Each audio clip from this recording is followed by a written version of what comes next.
greetings to you in the name of our Lord and Savior Jesus Christ. మా రక్షకుడు యేసుక్రీస్తు పరిశుద్ధ నామములో మీ అందరికీ వందనాలు చెప్తున్నాను. And when we see the first page of our booklet, we read one verse there, 1 Corinthians chapter 16 verse 14.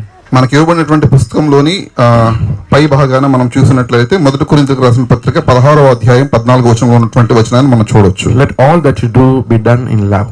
మీరు చేయు కార్యములన్నీ ప్రేమతో చేయుడి. And it's actually difficult. There is one commandment and there is one implication underneath that commandment. మనకు ఒక ఆజ్ఞ ఇవ్వబడింది, ఆజ్ఞలో మనం అనుకరించవలసింది కూడా ఒకటి ఇవ్వబడింది, అది కొంచెం క్లిష్టమైంది. You do something but that shall be done in love. మనం ఒకటి చేయాలి కానీ అది ప్రేమతో చేయాలి. There should be love inside that action. ఆ క్రియలో ప్రేమ ఇమిడి ఉండాలి. This is the most difficult commandment that we will ever come across. మనకు తెలిసినటువంటి ఆజ్ఞలలో ఇది చాలా చాలా క్లిష్టమైనటువంటి ఆజ్ఞ. And that is the most obvious commandment. God's nature is love, so he will always ask us to love one another, but that's the most difficult commandment as well. దేవుడు ప్రేమై ఉన్నాడు కాబట్టి మనల్ని ప్రేమించుకుంటూ ఉంటున్నాడు. ఇది చాలా స్పష్టమైంది కానీ చాలా కష్టమైనటువంటి ఆజ్ఞగా ఉండింది. And Christianity can be defined as something rooted in love. క్రైస్తవం అనేది మనల్ని దేవుడి ప్రేమలో వేరు పార్చబడిన దాన్ని బట్టి నిర్వచింపబడుతూ ఉంది. And we all love. See, it's a little bit noisy around us, so we need to be doubly careful to listen. మన చుట్టూ కొంచెం శబ్దాలు ఎక్కువగా ఉన్నాయి కాబట్టి కొంచెం జాగ్రత్తగా ఆలకించడానికి ప్రయత్నం చేద్దాం. Okay. And the commandment to love is the one that breaks us because it's very difficult to follow. ప్రేమించండి అనేటువంటి ఆజ్ఞ మనల్ని విడిచివేస్తూ ఉంటుంది, ఎందుకంటే అది చాలా క్లిష్టమైనది కాబట్టి. We cannot decide to love. మనము ప్రేమించడానికి నిర్ణయించబడిన వాళ్ళం కాదు. We cannot take a decision and succeed. మనము అట్లాగా ఒక నిర్ణయం తీసుకుని మనము విజయవంతులం కాలేము. I am going to love. No, that's not possible. ప్రేమించడం అనేది చాలా అసాధ్యంగా అనిపిస్తూ ఉంటుంది. And when there is a command from God, love, that word love is not the word that we usually understand. దేవుడి నుంచి ఇవ్వబడినటువంటి ఆజ్ఞ ప్రేమ అనేది అది మనం సులువుగా అర్థం చేసుకోగలము. No, it's different from what we usually understand. మనం సాధారణంగా అర్థం చేసుకునే దాంతో వ్యత్యాసం కలిగి ఉండింది ఆ పదం. We all love someone. మనం ఎవరో ఒకరిని ప్రేమిస్తూ ఉంటాము. And we love our parents or people around us. మన తల్లిదండ్రుల్ని మన చుట్టూ ఉన్నటువంటి వారిని ప్రేమిస్తూ ఉంటాము. And we love our certain things around us. మన చుట్టూ ఉన్నటువంటి కొన్ని వస్తువులను కూడా మనం ప్రేమిస్తూ ఉంటాము. And without love no one can survive here. ప్రేమ లేకుండా ఇక్కడ ఎవరు కూడా జీవించలేరు. And at the first hearing we may think that's an easy commandment. మొదటగా విన్నప్పుడు అది చాలా సులువైనటువంటి ఆజ్ఞగా మనకు అనిపిస్తూ ఉంటుంది. But when we understand the nature of that love, దాని యొక్క ఆ ప్రేమ యొక్క స్వభావాన్ని మనం అర్థం చేసుకున్నప్పుడు we understand that it's very difficult and impossible. అది చాలా కష్టతరంగాను చాలా అసాధ్యంగాను అనిపిస్తూ ఉంటుంది. And when we read the book of Ephesians chapter 3 verse 16 onwards, ఎఫెసీయులకు రాసిన పత్రిక 3వ అధ్యాయము 16వ వచనం నుంచి మనం చూస్తూ ఉన్నప్పుడు there's a prayer that Paul prays for the church at Ephesus. అక్కడ పౌలు గారు ఎఫెసీ సంఘం కొరకు రాసినటువంటి ఒక ప్రార్థనను మనం గమనించవచ్చు. And he's praying for the church. ఆ సంఘం కోసం ఆయన ప్రార్థన చేస్తూ ఉన్నాడు.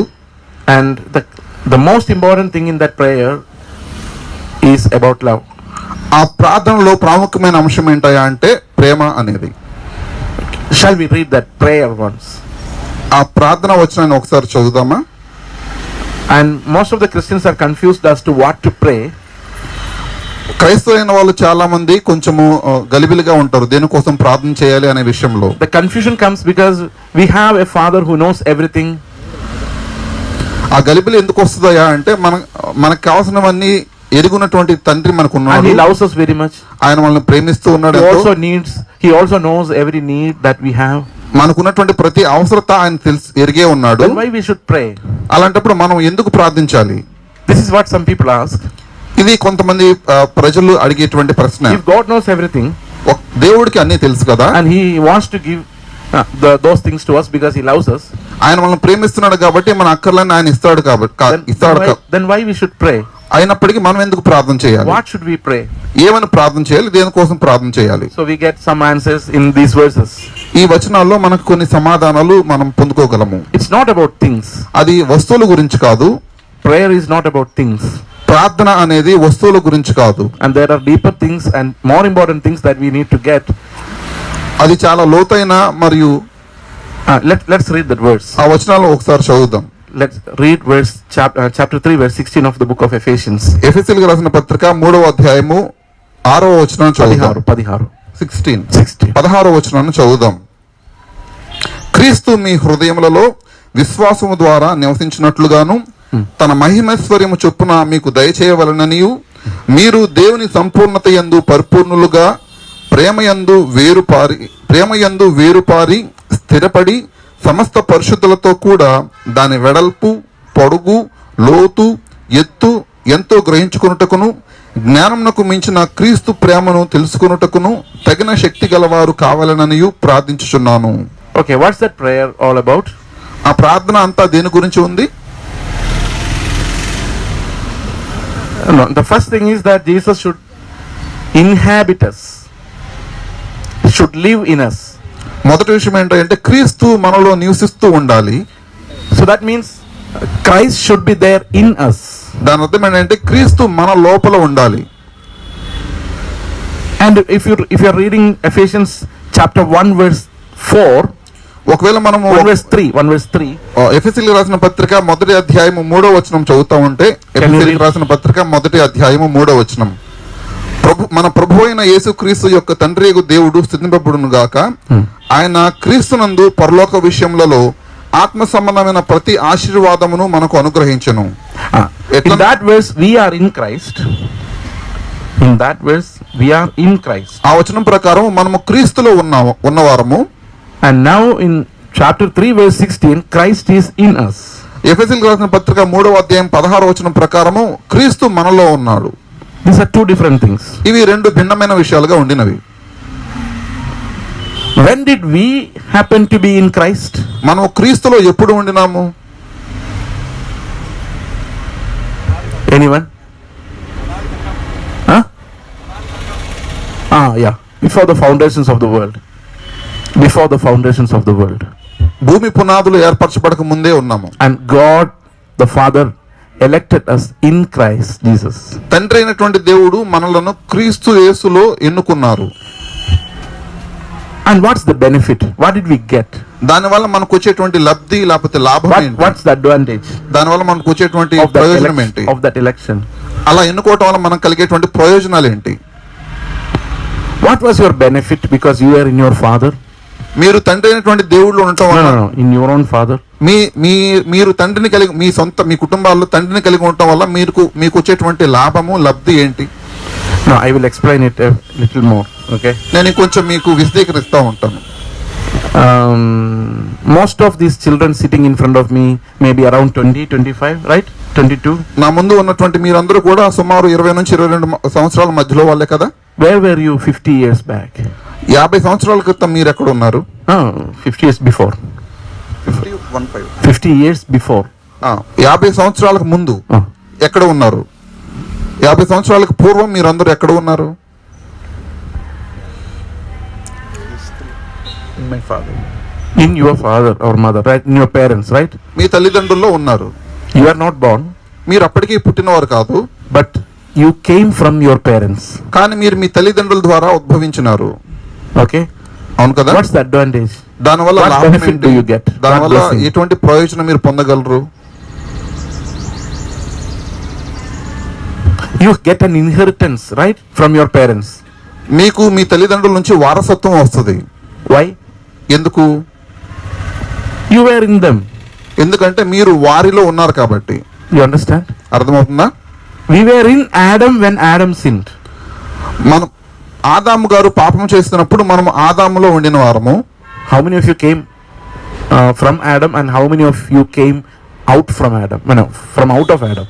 Did anyone come from out of Adam? మీలో ఆదాములో నుంచి వచ్చిన వాళ్ళు ఎవరు? ఆదాము బయట నుంచి వచ్చిన వాళ్ళు ఎవరు? ఆదాము బయట నుంచి వచ్చిన వాళ్ళు ఎవరైనా ఉన్నారా? Aliens? Anyone? గ్రహాంతరవాసులు ఎవరైనా ఉన్నారా? No. ఎవరు లేరు. Everyone is born from Adam biologically, right? You agree with me? మనలో ప్రతి ఒక్కరు కూడా ఆదాము నుంచి పుట్టిన వాళ్ళమే. We were all in Adam. మనం అందరము కూడా ఆదాములో ఉండిన వారు. What did we get? మనకేమొచ్చింది?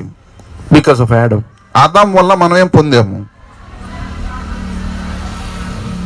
Tell me. We got a sin nature, right? మనకి పాప స్వభావం వచ్చింది. And sin came from Adam. పాపము ఆదాము నుంచి వచ్చింది. By that one disobedience. ఆ ఒక్క అవిధేయత వలన, that one act of disobedience made all his posterity sinful. ఆ ఒక్క అవిధేయ సంబంధమైనటువంటి క్రియ వలన ఆయన వారసులమైన మనందరినీ కూడా పాప సంబంధులుగా చేసింది. Have you heard when you were younger? మీరు యవనస్తులుగా ఉన్నప్పుడు ఇలా ఇది ఏమన్నా విన్నారా? If you eat the seed of a fruit, another small tree will grow in your belly. మీరు ఏదన్నా ఒక విత్తనం తిన్నట్లయితే ఆ విత్తనం కడుపులోకి వెళ్ళిన తర్వాత మీ కడుపులో మొక్కలు మొలుస్తాయి అనేటువంటి ఆ ఉదాహరణ మీరు ఎప్పుడన్నా విన్నారా? మీరు ఇదివరకు చిన్నపిల్లగా ఉన్నప్పుడు విన్నలే? No? Suppose you eat orange and some of the seeds go inside your belly, what will happen? మనం కమలకాయలు తిన్నప్పుడు ఒకవేళ పొరపాటున విత్తనాలు మన కడుపులోకి వెళ్తే ఏమవుతాయి? That will grow in your belly and become another orange tree, right? మన కడుపులో అవి చెట్టులాగా మొలిసి మరొక కమలాకాయ చెట్టులాగా తయారవుతాయా? Have you heard that ever? అట్లాంటిది మీరు ఎప్పుడన్నా విన్నారా? Not even as a joke. Joke గా కూడా ఎవరు వినలేదా? Yes. So even in Kerala people hear that, and here also you have heard that. Okay, that's good. Kerala వాళ్ళు కూడా దాన్ని వింటున్నారు, ఇక్కడ వాళ్ళు కూడా దాన్ని వినున్నారు. మంచిది. Maybe that's true. ఒకవేళ అది నిజమా? Did you have that experience? Anyone has this experience of a tree growing inside him? మీలో ఎవరికైనా మీ కడుపులో చెట్టు పెరిగినటువంటి అనుభవాలు ఉన్నాయా? No. లేదు. No. Have you heard of anyone having that experience? అటువంటి అనుభవాలు ఎవరైనా కలిగి ఉన్నారనేటువంటి వార్త మీరు ఎవరైనా విన్నారా? పోనీ I have heard of one person who had that experience. నాకు తెలిసినటువంటి ఒక వ్యక్తి ఉన్నాడు, ఆయనకు అటువంటి అనుభవాలు ఉన్నట్లు నేను విన్నాను ఆ వ్యక్తి గురించి. And his name is Adam. ఆ వ్యక్తి పేరు ఆదాము. And he ate that fruit. ఆ ఆదాం గారు ఆ ఫలాన్ని తిన్నారు. And a tree grew in him. A sin tree grew in him. పాపం అనేటువంటి చెట్టు ఆ వ్యక్తి లోపల పెరుగుతూ ఉండినది. And every child born of Adam was born in sin. కాబట్టి ఆదాములో నుంచి వచ్చిన ప్రతి ఒక్క వ్యక్తిలో కూడా ఆ పాపం అనేటువంటి చెట్టు మొలకెత్తుకొని ఉంది. And last time when we spoke, I explained to you that it's very difficult for us to fight sin because it's our nature. It's part of our nature. పోయినసారి ఇక్కడికి వచ్చినప్పుడు పాపంతో పోరాటం అనేది చాలా కష్టతరంగా నేను చెప్తా ఉన్నాను, ఎందుకంటే అది మన స్వభావం. If I take a decision to fight sin, the decision itself is taken by that sinful flesh. ఒకవేళ పాపానికి వ్యతిరేకంగా పోరాటం చేయాలనేటువంటి నిర్ణయం ఒకవేళ నేను ఏదైనా తీసుకున్నట్లయితే అటువంటి నిర్ణయం తీసుకుంది కూడా ఆ పాప సంబంధమైనటువంటి స్వభావంలో నుంచే వచ్చింది. Let me explain to you. కొంచెం వివరించనివ్వండి. See, suppose you say I will not sin from tomorrow onwards. ఒకవేళ రేపటి నుంచి నేను పాపం చేయను అని మీరు ఎవరైనా అనుకున్నట్లయితే అన్నట్లయితే that decision itself is sinful. ఆ నిర్ణయమే పాపం. You know why? ఎందుకో తెలుసా? Because you are trusting that you yourself can overcome it. ఎందుకంటే మీకు మీరే మీ యందు మీరే నమ్మకం ఉంచుకుంటున్నారు, నేను ఇక మీద పాపం చేయను, నేను చేయను అని మిమ్మల్ని మీరు నమ్ముతున్నారు. So you are trusting yourself and you are trusting your own ability to fight sin and overcome. పాపంతో పోరాడి దాని మీద జయాన్ని చూడటానికి మీరు మీ సొంత సామర్థ్యం మీద నమ్మకం ఉంచుకుంటున్నారు. Most of the time we fail. చాలా సందర్భాల్లో ఇట్లాంటి విషయాలు మనము ఫెయిల్ అవుతూ ఉంటాం. Because we trusted the wrong thing. ఎందుకంటే మనం తప్పైనటువంటి విషయాలను నమ్మాం కాబట్టి. You understand? అర్థమైందా? We trusted our sinful flesh to reform itself by 24 hours, but that was a bad trust. 24 గంటలు కూడా మనం పాపంతో పోరాడుతూ మనం రీఫార్మ్ చేసుకుంటామనేటువంటి అబద్ధాన్ని మనం నమ్మాం కాబట్టి అది తప్పుగా ఉంటుంది. Whom did you trust? మీరు ఎవరిని నమ్మారు? మనం ఎవరిని నమ్మాము? Our own flesh. మన సొంత శరీరాలే నమ్మాము.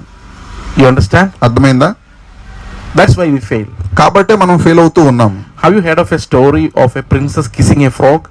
కప్పను ముద్దాడేటువంటి ఒక రాజకుమార్తె యొక్క కథను మీరు ఎవరైనా విన్నారా? No one?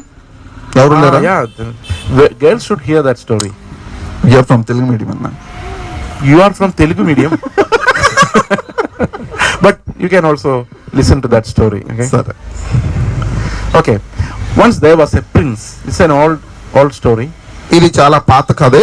ఆ కథలో ఒక రాజకుమారుడు ఉన్నాడు. And one day a witch cursed him. ఒక రోజు ఒక భూత వైద్యురాలు లేకపోతే ఇంద్రజాలికురాలు ఆ వ్యక్తి దగ్గరికి వచ్చి శాపం పెట్టింది. and made him a frog. ఆ వ్యక్తిని కప్పగా మార్చింది, ఆ రాజకుమారుణ్ణి. And when that prince cried, ఆ కప్పగా మార్చబడినటువంటి ఆ రాజకుమారుడు ఏడుస్తా ఉన్నప్పుడు the witch gave him a promise. ఆ మాంత్రికుడు ఒక వాగ్దానాన్ని చేశాడు. If a princess takes you in her hand lovingly, ఒకవేళ ఎవరైనా ఒక రాజకుమారి తన చేతుల్లోకి నిన్ను ప్రేమగా తీసుకొని and kisses you, ఒకవేళ నిన్ను ముద్దాడితే you will become that old prince again.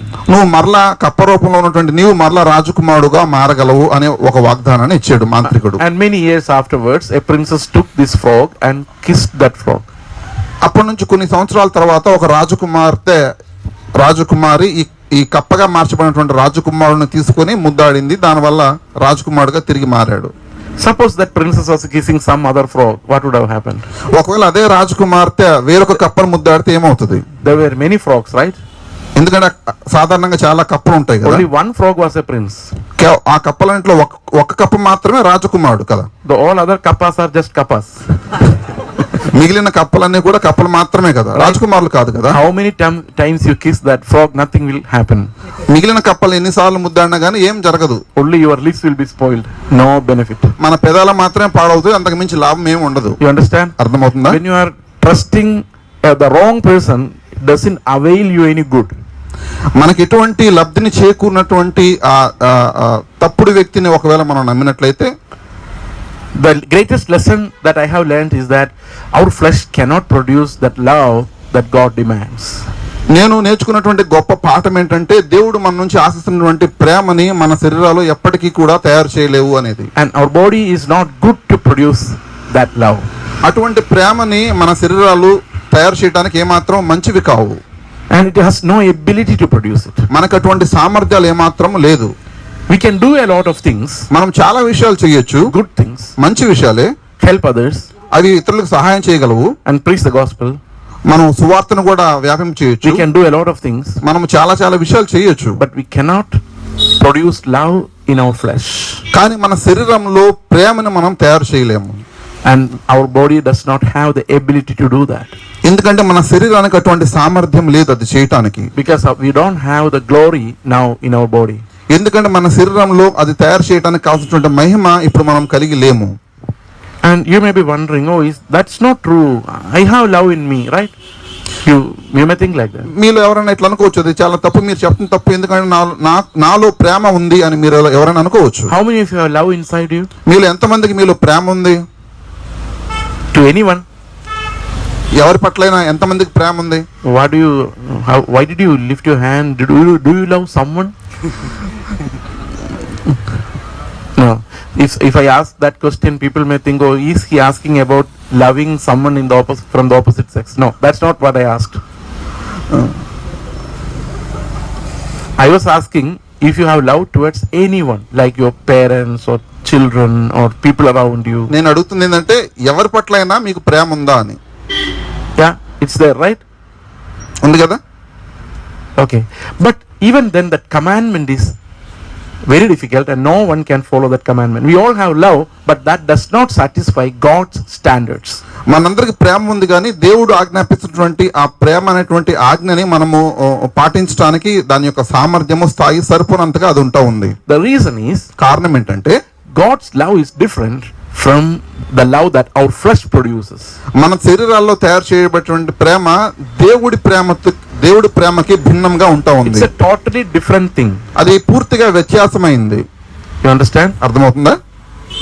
And its characteristics are different. దాని యొక్క గుణగణాలు కూడా చాలా భిన్నమైనవి.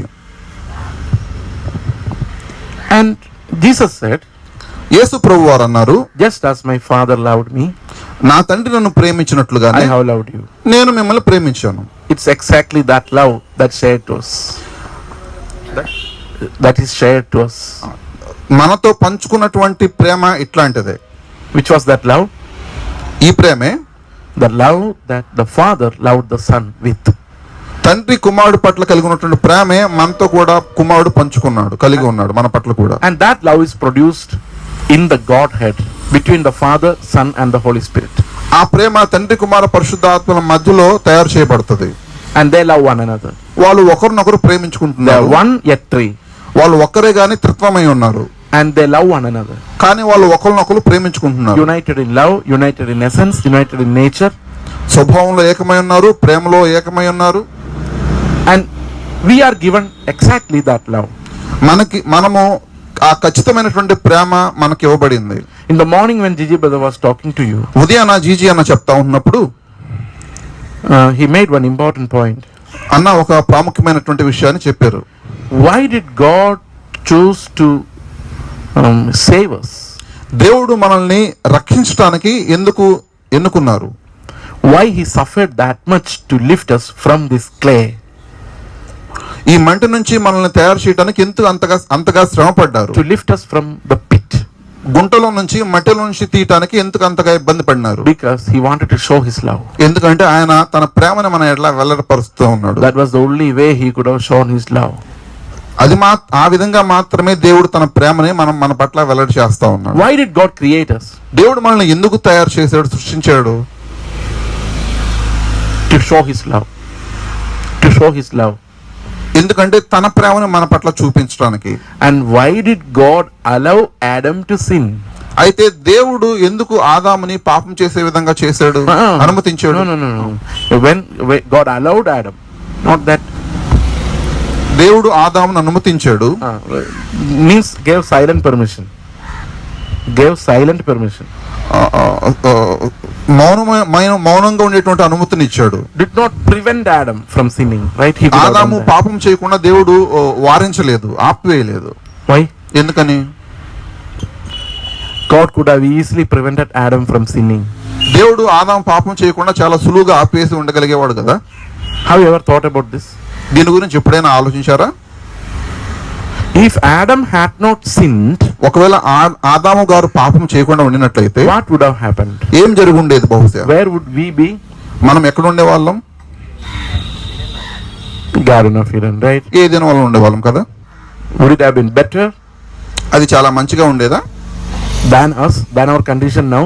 ఇప్పుడు మనం ఉన్నటువంటి స్థాయి కంటే అది మంచిగా ఉండేదా? Those who say it will be better, it would have been better. అది మంచిగా ఉండుండేది అని అనుకునే వాళ్ళు చేతులు ఎత్తగలరా? Those who say it would have been worse, అది చెడ్డగా ఉండేది అనుకునే వాళ్ళు చేతులు ఎత్తగలరా? those who don't care, అసలు ఏం పట్టించుకునే వాళ్ళు?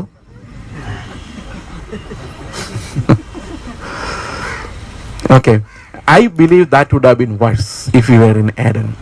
ఒకవేళ మనము ఏదైనా తోటలో ఉన్నట్లయితే మనం ఇప్పుడున్న స్థితి కంటే కొంచెము వర్స్ట్ గానే ఉండేవాళ్ళం. Why I believe like that? నేను దాన్ని ఎందుకు నమ్ముతానంటే, when God showed his love, దేవుడు తన ప్రేమను చూపించినప్పుడు I can understand that love much more deeply than I would ever have understood if I were in Eden.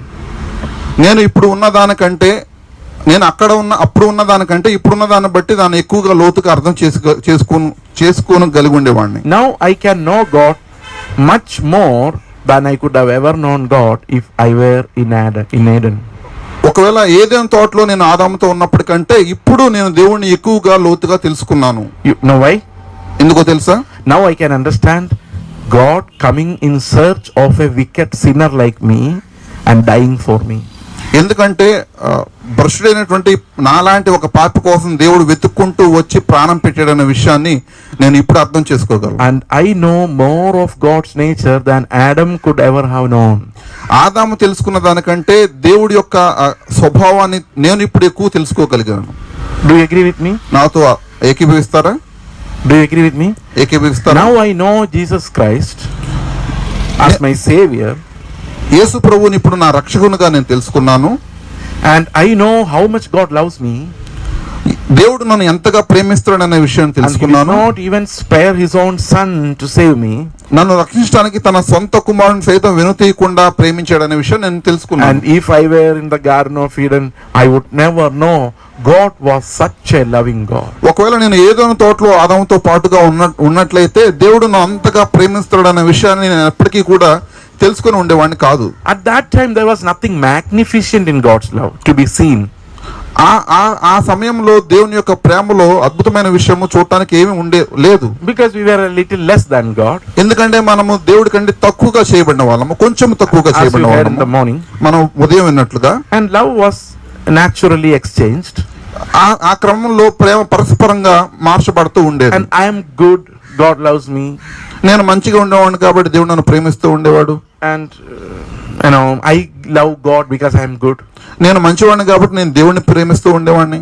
And in that nature, that's fine. ఆ స్వభావంలో అదంతా మంచిగానే ఉండేది. But when I am fallen, నేను పడిపోయిన వ్యక్తిగా ఉన్నప్పుడు, when I became an enemy of God, నేను దేవుడికి శత్రువుగా తయారైనప్పుడు, and God looked at me and showed pity on me, దేవుడు నా వైపు చూసి తన జాలిని నా వైపు ప్రదర్శిస్తూ ఉన్నాడు. loved me, నన్ను ప్రేమిస్తూ ఉన్నాడు. and got me back. నన్ను వెనక్కి తిరిగి తీసుకొని వచ్చినాడు. And to get me back, he gave himself up on the cross. నన్ను వెనక్కి తిరిగి తీసుకురావడానికి దేవుడు తనకు తానుగా శిలువ మీద అర్పించుకోవాల్సి And when I వచ్చింది. look at that, నేను అది చూసినప్పుడు I see another dimension of that love. ఆ ప్రేమ యొక్క మరొక కోణాన్ని నేను చూడగలుగుతా ఉన్నాను. Loving the unlovable. ప్రేమించడానికి ఏమాత్రము అర్హత లేని వ్యక్తిని ప్రేమించగలగటం, The undeserving. యోగ్యత లేనటువంటి వ్యక్తిని ప్రేమించటం, And enemies. శత్రువుని ప్రేమించటం. And these are elementary things in the love of God. దేవుని ప్రేమకు సంబంధించినటువంటి ప్రాథమిక అంశాలు ఇది. When the flower called the love of God blooms, it has many petals. దేవుడు ప్రేమ అనేటువంటి పుష్పం వికసించినప్పుడు దానికి చాలా రకాలుగా ఉండింది. And all those petals are clearly seen when that love is shown on criminals like us. దోషులమైనటువంటి మన మీద ఆ ప్రేమ చూపబడినప్పుడు మాత్రమే దేవుడు ప్రేమ అనేటువంటి ఆ పుష్పం యొక్క ప్రతి రెమ్మని మనం చూడగలము. So in order to understand how deeply God loves, దేవుడు మనల్ని ఎంత లోతుగా ప్రేమించాడు అనే దాన్ని అర్థం చేసుకోవడానికి what should we first understand? మొదటగా మనం ఏం అర్థం చేసుకోవాలి? How sinful we are. మనం ఎంత పాపభూయిష్టమైన వాళ్ళమో మనం అర్థం చేసుకోవాలి. That's what we should understand first. మొదట మనం దాన్ని అర్థం చేసుకోవాలి. Did you understand? అర్థమవుతుందా? How undeserving we are. ఎంత అయోగ్యులమో. And when we understand how undeserving we are, even now, ఇప్పటికైనా మనం ఎంత అయోగ్యులమో అర్థం చేసుకోగలిగితే, we are born again, baptized, sitting apart time for the Lord, now sitting in a camp, even now, how undeserving we are to sit before the Lord. రక్షణ పొందామో, బాప్తిజం తీసుకున్నామో, దేవుడితో సమయం గడుపుతా ఉంటున్నామో, ఇట్లాంటి క్యాంప్స్ లో కూర్చున్నామో, ఇప్పటికీ కూడా మనం ఎంత అయోగ్యులమో మనం అర్థం చేసుకోగలిగితే, and the deeper we understand about our nothingness, మన యొక్క శూన్యాన్ని మనం ఎంత లోతుగా అర్థం చేసుకోగలమో, that much we fathom God's abundance of love. అంత లోతుగా దేవుడి యొక్క అద్భుతమైనటువంటి ప్రేమని మనం అర్థం చేసుకోగలం, తెలుసుకోగలము. Okay, అర్థమవుతుందా? so the first thing that the word of God does to us is that it breaks us and shows us our real picture. దేవుడు వాక్యం మొదటగా చేసేదంటే మొదట మనల్ని విరక్కొడుతుంది, మన నిజమైనటువంటి స్వరూపాన్ని చూపిస్తుంది.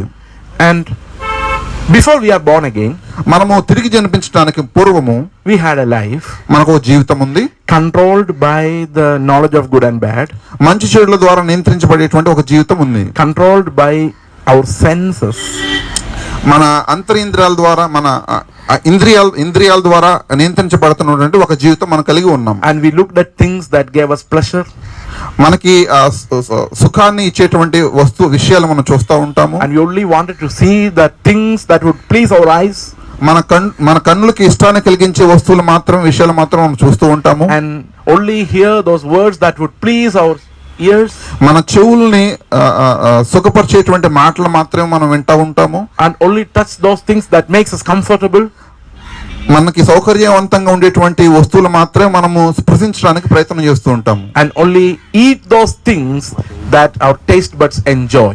మన రుచి ఘటికలు సంతోషించేటువంటి వస్తువులు మాత్రమే మనం తినడానికి ఇష్టపడుతూ ఉంటాం. So we all lived according to our senses.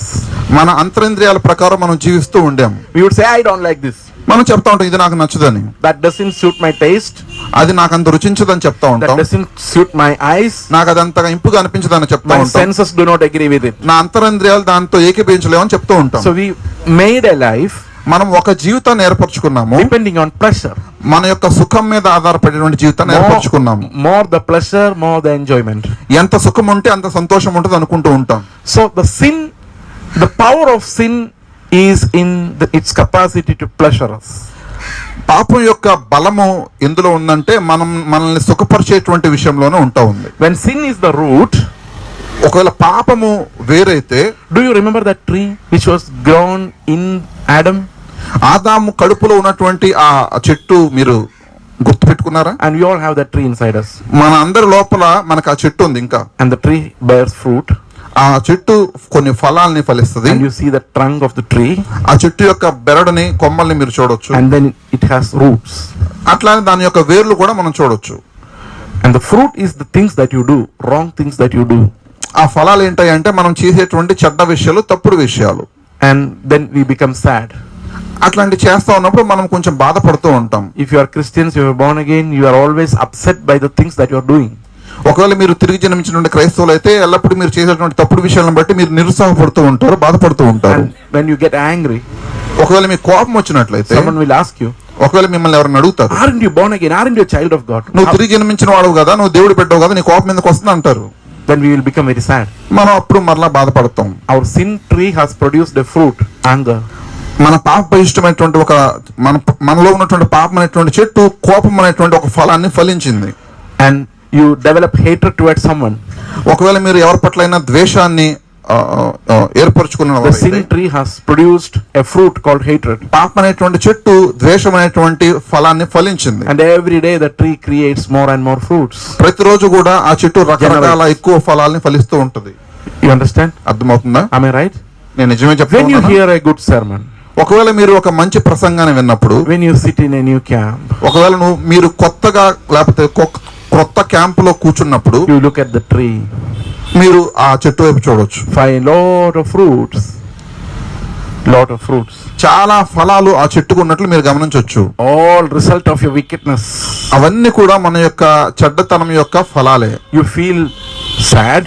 మనం చాలా బాధపడతాం. You regret about it. దాని గురించి విచారపడతాము.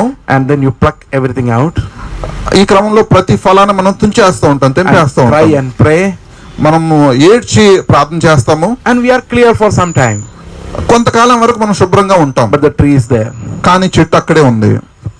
And it will come back again by the time you attend the next camp. మరలా క్యాంప్కి వచ్చే టయానికి ఆ చెట్టు మరలా మొదలు వేస్తుంది, మరలా ఫలాలు వస్తాయి. And then again you will pluck everything out. మరలా క్యాంపులో వాక్యం అయినప్పుడు మరలా ఆ చెట్టుకున్నటువంటి ఫలాలు మనం తుంచేస్తాం. And some people do that on every Sunday, and some people do that annually, some people do that every month. మనలో కొంతమంది అవి ప్రతిరోజు చేస్తారు, ఆ ఫలాలు తుంచివేయటం. కొంతమంది సంవత్సరానికి ఒకసారి చేస్తారు, కొంతమంది ప్రతి క్యాంపులో చేస్తూ ఉంటారు. Some people do every night. ప్రతి రాత్రి చేస్తూ ఉంటారు. The more you pluck, more fruits keep on coming. ఎక్కువ తుంచేస్తూ ఉంటే ఎక్కువ ఫలాలు బయటకు వస్తూ ఉంటాయి. Do you understand? అర్థమవుతుందా? You think you repented, but nothing happened inwardly. మీరు పశ్చాత్తాపడతారు కానీ బాహ్యంగా అంతరంగంలో ఏం జరగదు. How many of you can identify with what I am saying? నేను చెప్పేది ఎంతమంది మీరు గుర్తిరుగుతా ఉన్నారు? Am I like that? You ask yourself. Am I like that? You ask yourself. నేను అట్లా ఉన్నానా అని మిమ్మల్ని మీరు ప్రశ్నించుకోండి. Okay, most of us are like that. మనలో చాలా మంది అట్లానే ఉంటాం. Most of us. చాలా మంది. When I say most of us, means including me. చాలా మంది అని నేను చెప్పినప్పుడు నాతో కలిపి. We pluck out and then again it comes and again we keep on doing that exercise, thinking one day we will overcome that sin tree, destroy it, but nothing will happen. మనం అట్లా తుంచేస్తూ ఉంటాం, మరలా వస్తాయి, తుంచేస్తుంటాం, మరలా వస్తాయి. ఇట్లా చేస్తూ ఉన్నప్పుడు ఏదో ఒక రోజు మనకు ఆ పాపాలు అనేటువంటి ఫలం మీద జయం వస్తుందని మనం అనుకుంటాం, కానీ అది ఏమాత్రం అట్లా జరగదు. You know what's the reason? కారణం ఏంటో తెలుసా? The tree is still there. ఆ చెట్టు ఇంకా లోపల ఉంది. Okay, and how can the sap of the tree go dry? The sap of the tree, how can it go dry? Wither away. ఆ చెట్టు యొక్క బెరడు ఎట్లాగా ఎండిపోగలదు?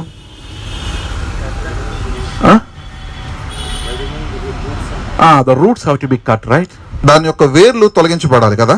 And then what will happen? అప్పుడేమవుతుంది? The tree will dry down, right? ఆ చెట్టు ఎండిపోతుంది కదా. Okay. So the work is to be, a lot of work needed to be done to save us from this sin. ఈ పాపం నుంచి రక్షించబడటానికి మనం చేయవలసినటువంటి చాలా పనులు ఉంది. The first thing is that we should stop drawing from the sinful flesh. మొదటి విషయం ఏంటంటే ఆ పాపభూషితమైనటువంటి శరీరం నుంచి మనం బయటికి తీయటం ఆపివేయాలి. From where does the sin come? పాపం ఎక్కడి నుంచి వస్తుంది? Does it come from our mind or does it come from our body? అది నా శరీరం నుంచి వస్తుందా, నా మనసు నుంచి వస్తుందా?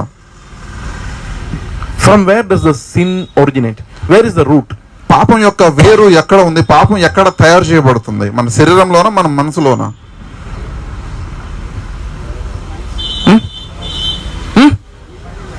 Mind? Are you sure? Body or mind?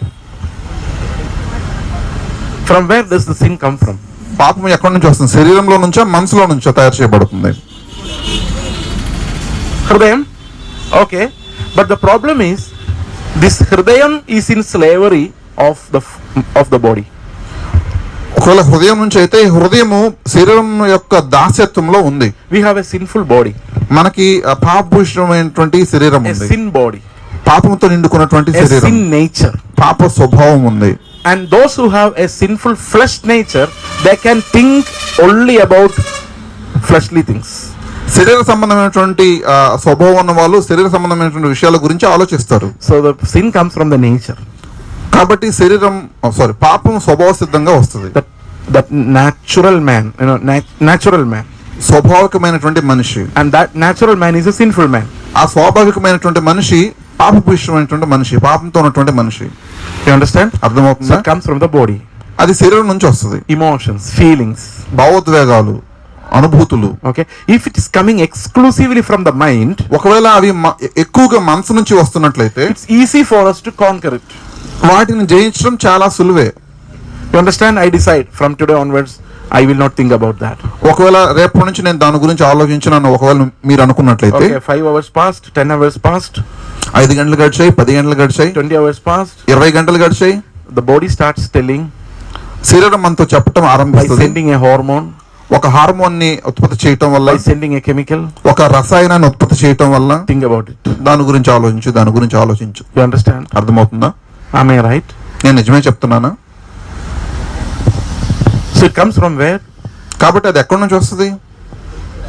If the mind was free, ఒకవేళ మనసు నిర్మలంగా ఉంటే, and we know by intelligence we will not follow the body, we will only follow the spirit. జ్ఞానాన్ని బట్టి మనము శరీరాన్ని కాదు ఆత్మను మాత్రమే వెంబడించే వాళ్ళంగా ఉండగలం. But the body will not leave us like that. కానీ మన శరీరం అంత సులువుగా అట్లా వదిలిపెట్టదు. And the feelings will keep on coming, emotions will keep on coming. మన భావోద్వేగాలు, మన అనుభూతులు వస్తూనే ఉంటాయి. Let's read Romans chapter 7. That's an explanation of the sinfulness. రోమిలకు రాసిన పత్రిక 7వ అధ్యాయంలో పాపానికి సంబంధించిన ఒక వివరణ ఇవ్వబడింది. Verse 14. రోమిలకు రాసిన పత్రిక 7వ అధ్యాయం 14వ వచనం. ధర్మశాస్త్రము అందరు తీసేస్తాము. 7వ అధ్యాయము 14వ వచనం. ధర్మశాస్త్రము ఆత్మ సంబంధమైనదని ఎరుగుదుము, అయితే నేను పాపమునకు అమ్మబడి శరీర సంబంధి అయి ఉన్నాను. Okay. See, I got a good law from the Lord. ప్రభు నుంచి నాకు మంచి ఆజ్ఞ ఇవ్వబడింది. What was that ajna? ఆ ఆజ్ఞ ఏంటి? No. Where did we start? The most difficult commandment. మనం ఎక్కడ స్టార్ట్ చేసి ఆరంభించబడిన love. That was the commandment. ప్రేమ చాలా క్లిష్టమైనటువంటి ఆజ్ఞ అన్న దగ్గర మనం But ఆరంభించాం. whom did God give this commandment to?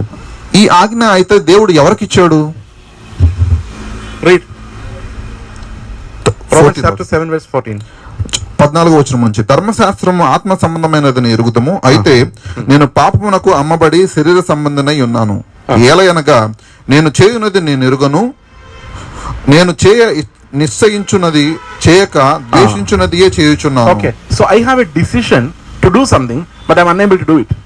నేను ఒక విషయాన్ని చేయాలని నేను నిర్ణయించుకున్నాను కానీ ఆ విషయం చేయలేకపోతా ఉన్నాను. I want to love everyone. నేను అందరిని ప్రేమించాలనుకుంటాను, but I am unable to do that. కానీ నేను చేయలేకపోతా ఉన్నాను. And I am unable to do that. It is not my decision not to love.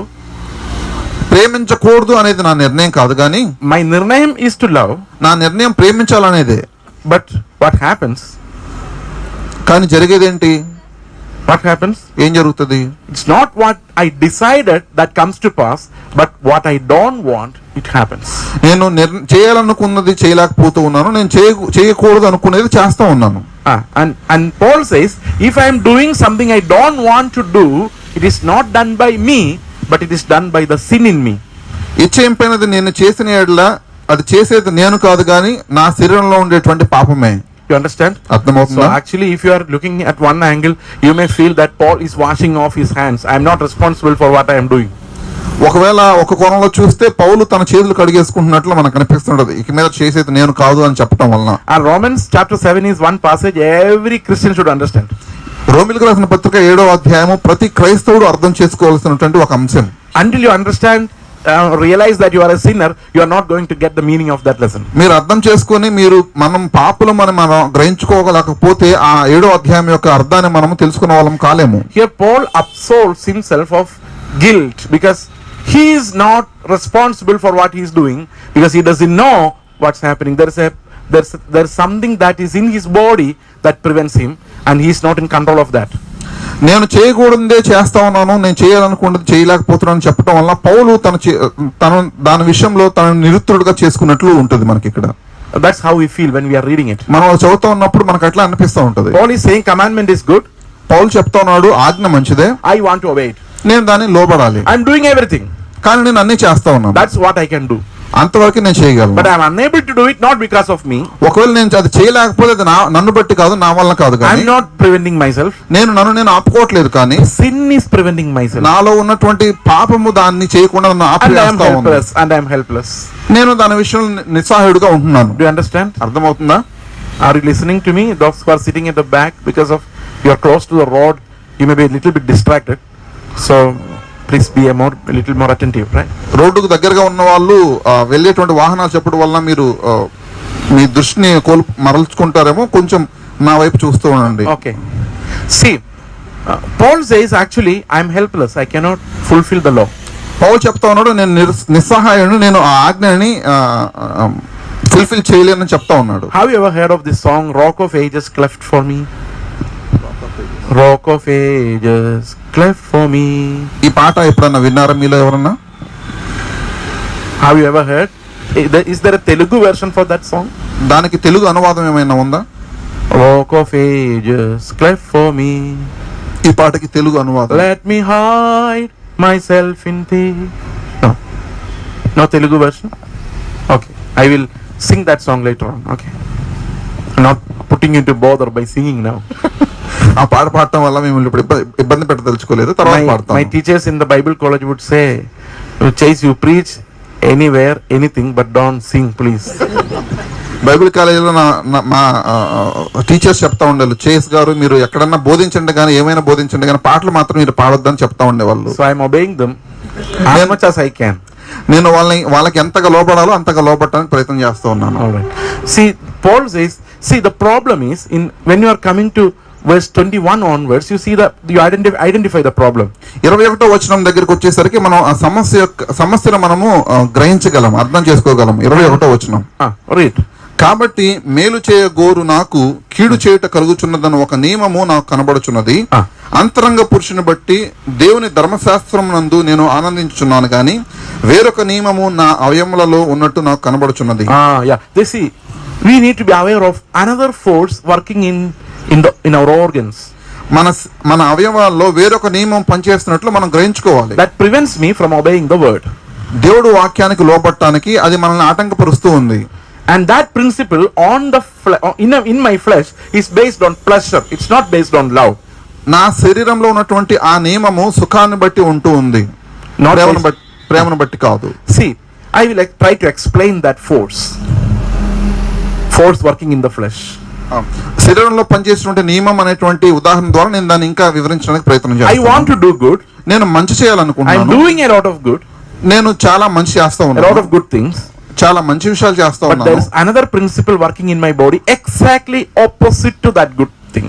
కానీ నేను చేసేటువంటి మంచి విషయాలకి మంచి పనులకు వ్యతిరేకంగా నా శరీరంలో ఒక నియమం పనిచేస్తా ఉంది. Let me try to explain it with an example. ఒక ఉదాహరణతో నేను దాన్ని వివరించడానికి ప్రయత్నం చేస్తాను. Suppose two beggars come to your house. ఒకవేళ ఇద్దరు భిక్షకులు మీ ఇంటికి వస్తే, you give one beggar 100 rupees. ఒక భిక్షకుడికి 100 రూపాయలు ఇచ్చావు. And to the other beggar you said, go home, there is nothing to give you. ఇంకో భిక్షకుడితో ఇంటికి వెళ్ళిపో, ఇవ్వడానికి నాకు ఏం లేదు అని నువ్వు చెప్తావు. Both of the beggars, ఇద్దరు భిక్షకులు turn back and scold you and abuse you. తిరిగి వచ్చి నిన్ను తిట్టి దుర్భాషలు ఆడతారు. Both. ఇద్దరు. Whom will you more angry with? ఈ ఇద్దరిలో నువ్వు ఎవరిని ఎక్కువగా కోపడతావు? Whom will you be more angry with? To whom you gave 100 rupees, right? ఎవరికి 100 రూపాయలు ఇచ్చామో వాళ్ళ విషయంలో మనం ఎక్కువ కోపడతాం కదా. Why? ఎందుకని? When you were giving him that 100 rupee, మనం ఆ భిక్షకుడికి 100 రూపాయలు ఇచ్చేటప్పుడు there was another force working in my flesh. నా శరీరంలో వేరొక నియమం పనిచేస్తూ ఉంది. That demanded him to respect me. ఆ నియమం ఏం చేస్తుందంటే, నేను 100 రూపాయలు ఇచ్చాను కాబట్టి నన్ను గౌరవించు అనేటువంటి నియమం. You understand? అర్థమవుతుందా? That was a counter force. That was a counter ఎదురు శక్తి. దానికి ఎదురుగా పనిచేసేటువంటి నియమము అది. You understand? అర్థమవుతుందా? You do any good thing, you will have this counter force working in you. మనం ఎంత మంచి పని చేసినా, ఏ మంచి పని చేసినా మనకి దానికి వ్యతిరేకంగా పనిచేసేటువంటి ఈ నియమాలు మన శరీరంలో ఉంటాయి. Suppose in great love you gave your kidney to another person. మీరు ఎంతో ప్రేమతో మీరు మీ కిడ్నీని ఒక వ్యక్తికి దానం చేస్తే, next day that man comes, తర్వాత రోజు ఆ వ్యక్తి వచ్చి fully drunk, తాగి వచ్చి and holds your collar and says, why did you save me with your kidney?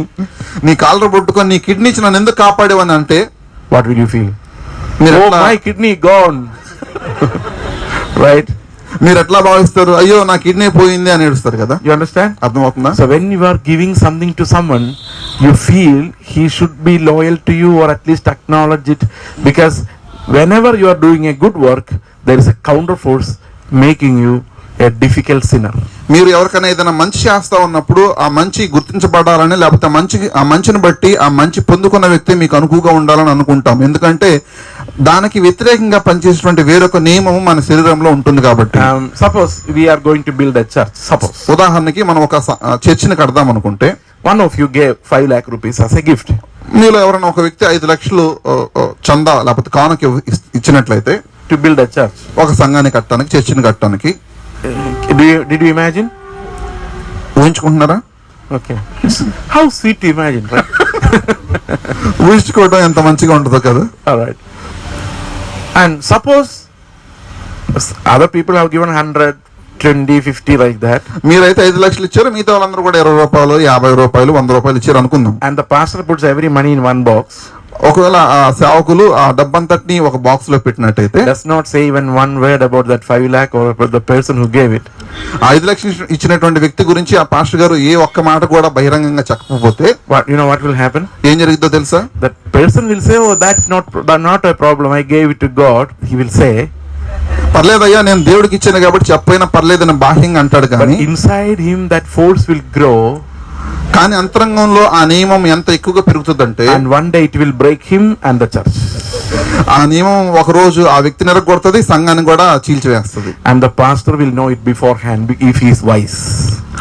కానీ ఆ సేవకుడు జ్ఞానం కలిగినటువంటి వ్యక్తి అయితే దాన్ని ముందే గమనిస్తాడు. And he will say, this is a great man who gave this much to neutralize that force. ఆ నియమాన్ని శూన్యం చేయడానికి ఈ సేవకుడు, జ్ఞానం కలిగినటువంటి సేవకుడు ఏం చెప్తారంటే, సాధారణంగా పలానా గొప్ప ద్రాతృత్వం కలిగినటువంటి వ్యక్తి సంఘం కోసం 5 లక్షలు ఇచ్చాడని బాహటంగా చెప్పాల్సి వస్తుంది. And when we come here and preach here, మేము ఇక్కడికి వచ్చి బోధిస్తా ఉన్నప్పుడు, you people will say, great man of God coming all the way. Because we are preaching here and there can be a counter force, so to prevent that we get flattered. No, just joking. Carry on. Okay, so whenever we do good, మనం మంచి చేసేటప్పుడు there is a counter force దానికి వ్యతిరేకంగా పనిచేసే నియమం ఒకటి ఉంటుంది. that prevents us from repenting. మనం పశ్చాత్తాపడడానికి వ్యతిరేకంగా అది మనల్ని ఆపుతుంది. Suppose I beat him up now on the stage. ఒకవేళ స్టేజ్ మీద నన్ను కొట్టినట్లయితే, who wronged? Who did the wrong thing? ఎవరు తప్పు చేసినట్లు? I did the wrong thing. నేను తప్పు చేసినట్లు కదా. Okay, does he need to repent or I should repent? So నేను రిపెంట్ అవ్వాలా, నేను పశ్చాత్తాపడాలా, అన్న పశ్చాత్తాపడాలా? Anna, right? But who will have more anger inside the mind, inside mind now? అంతరంగంలో ఎవరికి ఎక్కువ కోపం ఉంటది? కానీ Huh? This one. Who will repent? ఎవరు పశ్చాత్తాపడాలి? This man. This man, right? నేను పశ్చాత్తాపడ. The other man will not repent because he is on the right side now. And I am on the wrong side. ఎదుటి వ్యక్తి పశ్చాత్తాపడు, ఎందుకంటే అతను మంచి విషయం వైపు ఉన్నాడు అనుకుంటాడు, అన్న తప్పు కొట్టిన వ్యక్తి తప్పు విషయం వైపు ఉన్నాడు అనుకుంటాడు. And you know, Paul finds it very tough. Paul finds it very tough to manage. దీన్ని నియంత్రించడం చాలా క్లిష్టతరంగా పౌలు అనుకుంటూ ఉంటాడు. And he finds himself to be helpless. ఈ విషయంలో తను నిస్సహాయుడుగా అనుకుంటూ ఉంటాడు. And cannot save himself because whatever he does, there is a counter force working to destroy that work.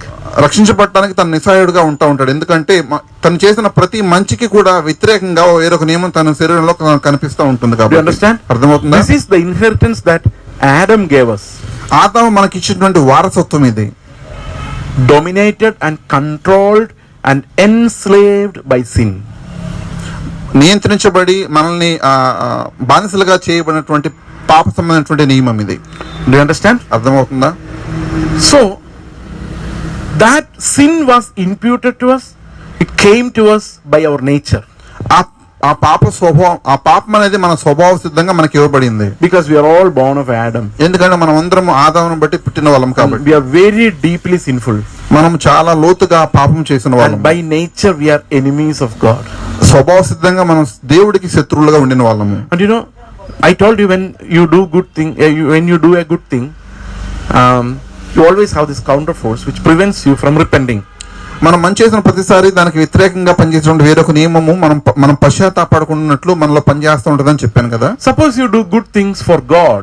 ఒకవేళ మనం దేవుడి విషయంలో మంచి చేసిన వాళ్ళమైతే, you do a lot of things for God. దేవుడి కోసం మనం చాలా మంచి విషయాలు చేస్తూ ఉంటాం. What will happen at the end when you go to heaven? అంతంలో మనం పరలోకంకి వెళ్ళినప్పుడు ఏం జరుగుతుంది? I go there, Johnson go there, you all go there. నేను వెళ్తాను, జాన్సన్ వెళ్తారు, మీరు అందరూ కూడా వెళ్తారు. I look around Johnson brother. నేను జాన్సన్ వైపు చూస్తాను. And all of you. మీ వైపు కూడా చూస్తాను. And tell God, దేవుడికి చెప్తాను, I did not come like these people come. వీళ్ళందరూ వచ్చినట్టు నేను రాలేదు ఇక్కడికి. Some women tell like that. Some wives tell like కొంతమంది that. భార్యలు అట్లా చెప్తారు. They will bring a big dowry from their home. ఎందుకంటే వాళ్ళ ఇళ్ళ నుంచి చాలా ఎక్కువ కట్నాలు తెస్తారు, పెద్ద కట్నాలు తెస్తారు. She will tell her husband, తన భర్తతో చెప్తారు, I did not come just walking into your home empty handed. నేనే ఖాళీ చేతులతో నడుచుకుంటా మీ ఇంటికి రాలేదు. I brought so many things to you. నేను చాలా వస్తువులు, చాలా డబ్బు నీకు తెచ్చానని చెప్తారు. Do you agree? Imagine you telling God, I did not come mamulga. I came, I did lot of hard work and earned my salvation. Suppose you tell like that to God. ఒకవేళ దేవుడితో నేను సాదా సీదాగా మామూలుగా ఏం రాలేదు, నేను రక్షణ చాలా కష్టంతో సంపాదించుకున్నాను చెప్తే, ఒకవేళ you are entering heaven with a lot of counter force and that's against God. మీరు దేవుడికి వ్యతిరేకంగా పనిచేసేటువంటి నియమం తోటి పరలోకంలో ప్రవేశించిన వాళ్ళు అవుతారు. And that's why some people believe I have worked for God, now God has to reward me with something. కాబట్టి చాలా మంది అనుకుంటూ ఉంటారు, నేను దేవుడి కోసం చాలా పని చేశాను కాబట్టి దేవుడు నాకు ప్రతిఫలాన్ని ఖచ్చితంగా ఇవ్వాలి అని. How many of you feel, oh, if you work hard for God, God has to reward you? మీలో ఎంతమంది ఎట్లా అనుకుంటున్నారు, నేను దేవుడి కోసం కష్టపడితే దేవుడు నాకు ప్రతిఫలం ఇస్తాడు అని, Nothing, బహుమతి ఇస్తాడు అని. you will get nothing. నీకు ఏమీ రాదు. God is liable, not liable to give you anyone anything. దేవుడు మీలో ఎవరికి ఏమి ఇవ్వటానికి బద్ధుడు కాదు. It's all His grace. ఎందుకంటే అదంతా ఆయన కృప కాబట్టి. That's why God does not allow anyone without a broken spirit to bargain with Him. కాబట్టి దేవుడు విరిగినటువంటి హృదయం లేకుండా ఎవరు కూడా తనతో వాదించడానికి ఒప్పుకోడు. That's why God said it is not by works but by grace alone, faith alone. No one can boast in the presence of God. కాబట్టి దేవుడు చెప్తా ఉంటాడు, క్రియలను బట్టి కాదు కానీ విశ్వాసం మూలముగా కృప ద్వారానే, కాబట్టి ఎవరు కూడా నా ఎదుట అతిశయపడటానికి వీల్లేదు చెప్తా ఉంటాడు. You imagine any good work you did. మీరు ఊహించుకోండి, ఏదైనా ఒక మంచి పని మీరు చేసింది, you always should have got a counter force. అక్కడ మీరు చేసిన ప్రతి మంచి పనికి కూడా వ్యతిరేకంగా పనిచేసేటువంటి ఒక నియమాన్ని మీరు గుర్తుంచుకోవచ్చు. In your flesh. మీ సొంత శరీరంలోనే. How many of you agree with me? దీంతో ఎంతమంది ఏకీభవిస్తారు? So that's what Paul discovered. అదే పౌలు గారు కనుక్కున్నారు. And Paul understood one thing. పౌలు గారు ఒక విషయం అర్థం చేసుకున్నారు, I cannot save myself. నేను రక్షించుకోలేను I అనే cannot విషయాన్ని. even try. నేను కనీసం ప్రయత్నం కూడా చేయలేనటువంటి విషయాన్ని. And I don't have even the strength to try to save myself from sin. పాపం చేయకుండా నేను రక్షించుకోవడానికి కనీసం ప్రయత్నం కూడా చేయలేనటువంటి విషయాన్ని పౌలు కనుగొన్నారు. And I need to find someone from outside of me. నాకు బాహ్యంగా వేరొక వ్యక్తి యొక్క సహాయం నాకు కావాలి ఈ And I విషయంలో. need a savior from out of me, not within me, from out of me. నాలో కాకుండా నా నుంచి బయటగా ఒక వ్యక్తి రక్షకుడిగా నాకు కావాలి, ఇటువంటి పరిస్థితుల నుంచి నన్ను రక్షించడానికి అని పౌలు కనుగొన్నారు. And about salvation, theologically we say in Latin there's a phrase, extra nos. It means salvation comes not from anything inside, but only from outside. No need. వేదాంత విద్యలో ఒకటి మాకు చెప్పబడతా ఉంటది, రక్షణ అనేది లోపల నుంచి తయారు చేయబడదు కానీ అది బయట నుంచి జరుగుతూ ఉంటది. There's nothing inside us that contributes to our salvation. రక్షణ పొందటానికి మనలో ఏమీ లేదనేటువంటి విషయం. Every good work of man is contaminated by selfishness. మనిషి చేసే ప్రతి మంచి పని కూడా స్వార్థమైనటువంటి విషయంతో కలుషితం చేయబడింది. So this is the Adamic inheritance that we have. ఇది ఆదాము ద్వారా మనం పొందుకున్నటువంటి స్వాస్థ్యం. Every sinner should die. ప్రతి పాపి కూడా చనిపోవాల్సిందే. One who is angry with his brother should die. తన సహోదరుడి విషయంలో క్రోధం కలిగినటువంటి ప్రతి ఒక్క వ్యక్తి కూడా చనిపోవాల్సిందే. One who does not have love should die. ప్రేమ లేని ప్రతి ఒక్క వ్యక్తి కూడా చనిపోవాల్సిందే. So every sinful man has got also this reward as an inheritance that he will die. పాపం కలిగినటువంటి ప్రతి ఒక్క వ్యక్తి కూడా ఆదాము నుంచి ఇవ్వబడినటువంటి ఇటువంటి స్వాస్థ్యాన్ని కలిగి ఉన్నాడు, అదే పాపాన్ని బట్టి చనిపోవటం. You understand? అర్థమవుతుందా? Okay. Now we were in Adam and we were all about to die. మనము ఆదాములో ఉన్నాము, మనము మరణానికి సిద్ధమై ఉన్నాము. And now in Ephesians chapter 1 verse 4 says, God elected you in Christ. అయితే ఎఫెసీయులకు రాసిన పత్రిక 1వ అధ్యాయం 4వ వచనం చెప్తది, దేవుడు మిమ్మల్ని క్రీస్తులో ఎన్నుకున్నాడు అనే విషయాన్ని. So that salvation comes to us as an inheritance from Christ. కాబట్టి రక్షణ అనేది క్రీస్తుని బట్టి మనకు స్వాస్థ్యంగా ఇవ్వబడింది అనేది. Can you read 1 Corinthians chapter 1 verses 30 onwards?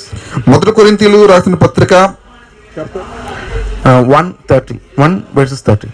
మొదటి అధ్యాయము 30వ వచనం, క్షమించండి 30వ వచనం. అయితే ఆయన మూలముగా మీరు క్రీస్తు యేసునందు ఉన్నారు. We are in Christ Jesus, right? We are in Christ Jesus by him. ఆయన మూలంగా మనం క్రీస్తు యేసునందు ఉన్నాము. అతిశయించువాడు ప్రభువునందే అతిశయింపవలెను అని వ్రాయబడి ఉన్నది నెరవేరినట్లు. Those who glory should glory in the Lord. కాబట్టి అతిశయించే వాళ్ళు ప్రభువునందు అతిశయించాలి కదా. Nothing in us. మనలో ఏమీ లేదు. Those who are boasting should boast only in the work of Christ. అతిశయించే వాళ్ళందరూ కూడా క్రీస్తు చేసినటువంటి పనిని బట్టి అతిశయించాలి కదా. And nothing to boast about anything within us.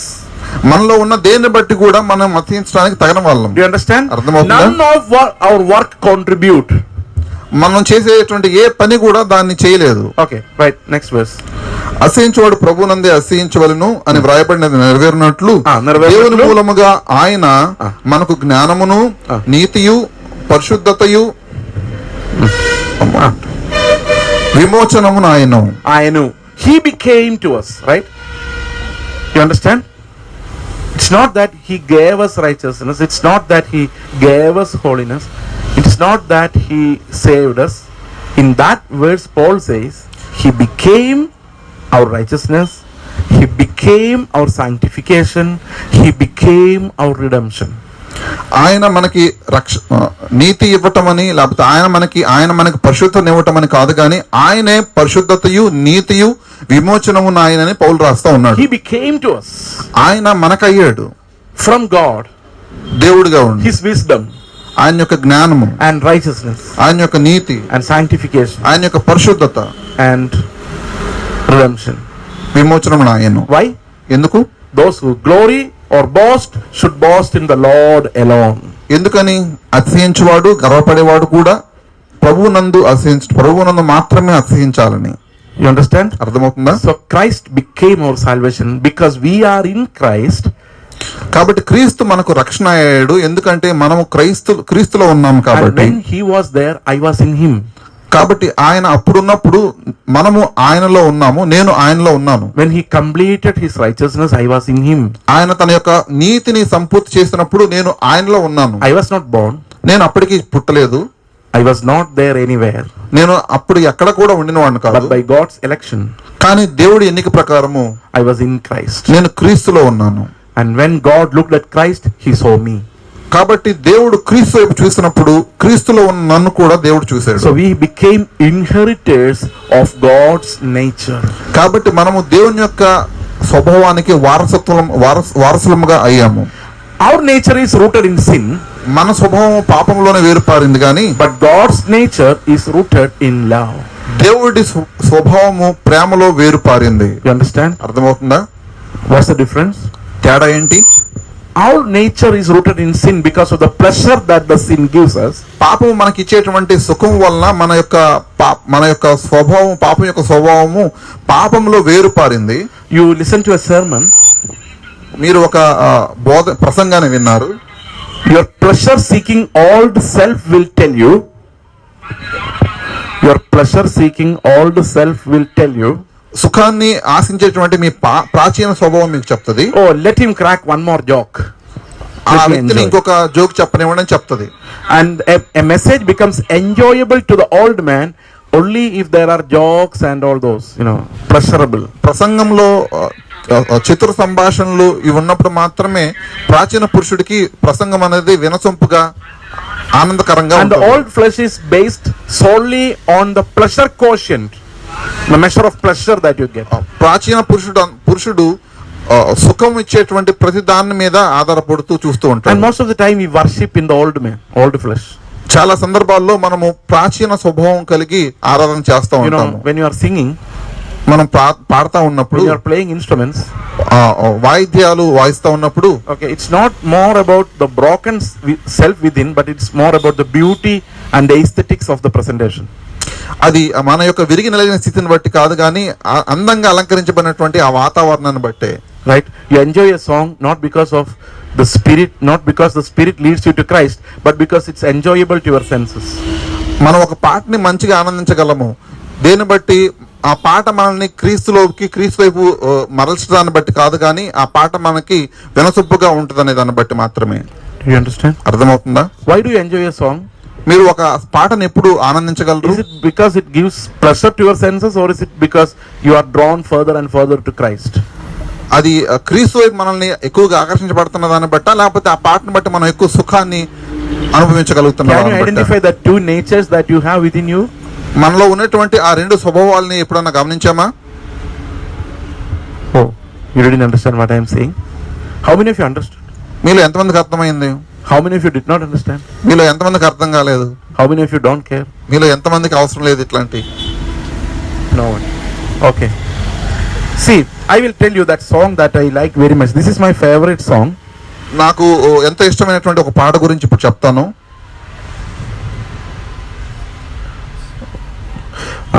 Okay, actually that song is not there. Okay, next session I will sing that song. Okay. క్షమించండి, నా దగ్గర పాట లేదు. తర్వాత song says it's not the labor of my hands. ఆ పాట చెప్పేది నా చేతుల కష్టాన్ని బట్టి కాదు, and not my tears, నా కన్నీటిని బట్టిని కాదు, not my decisions, మా నిర్ణయాన్ని బట్టి కాదు, only by God.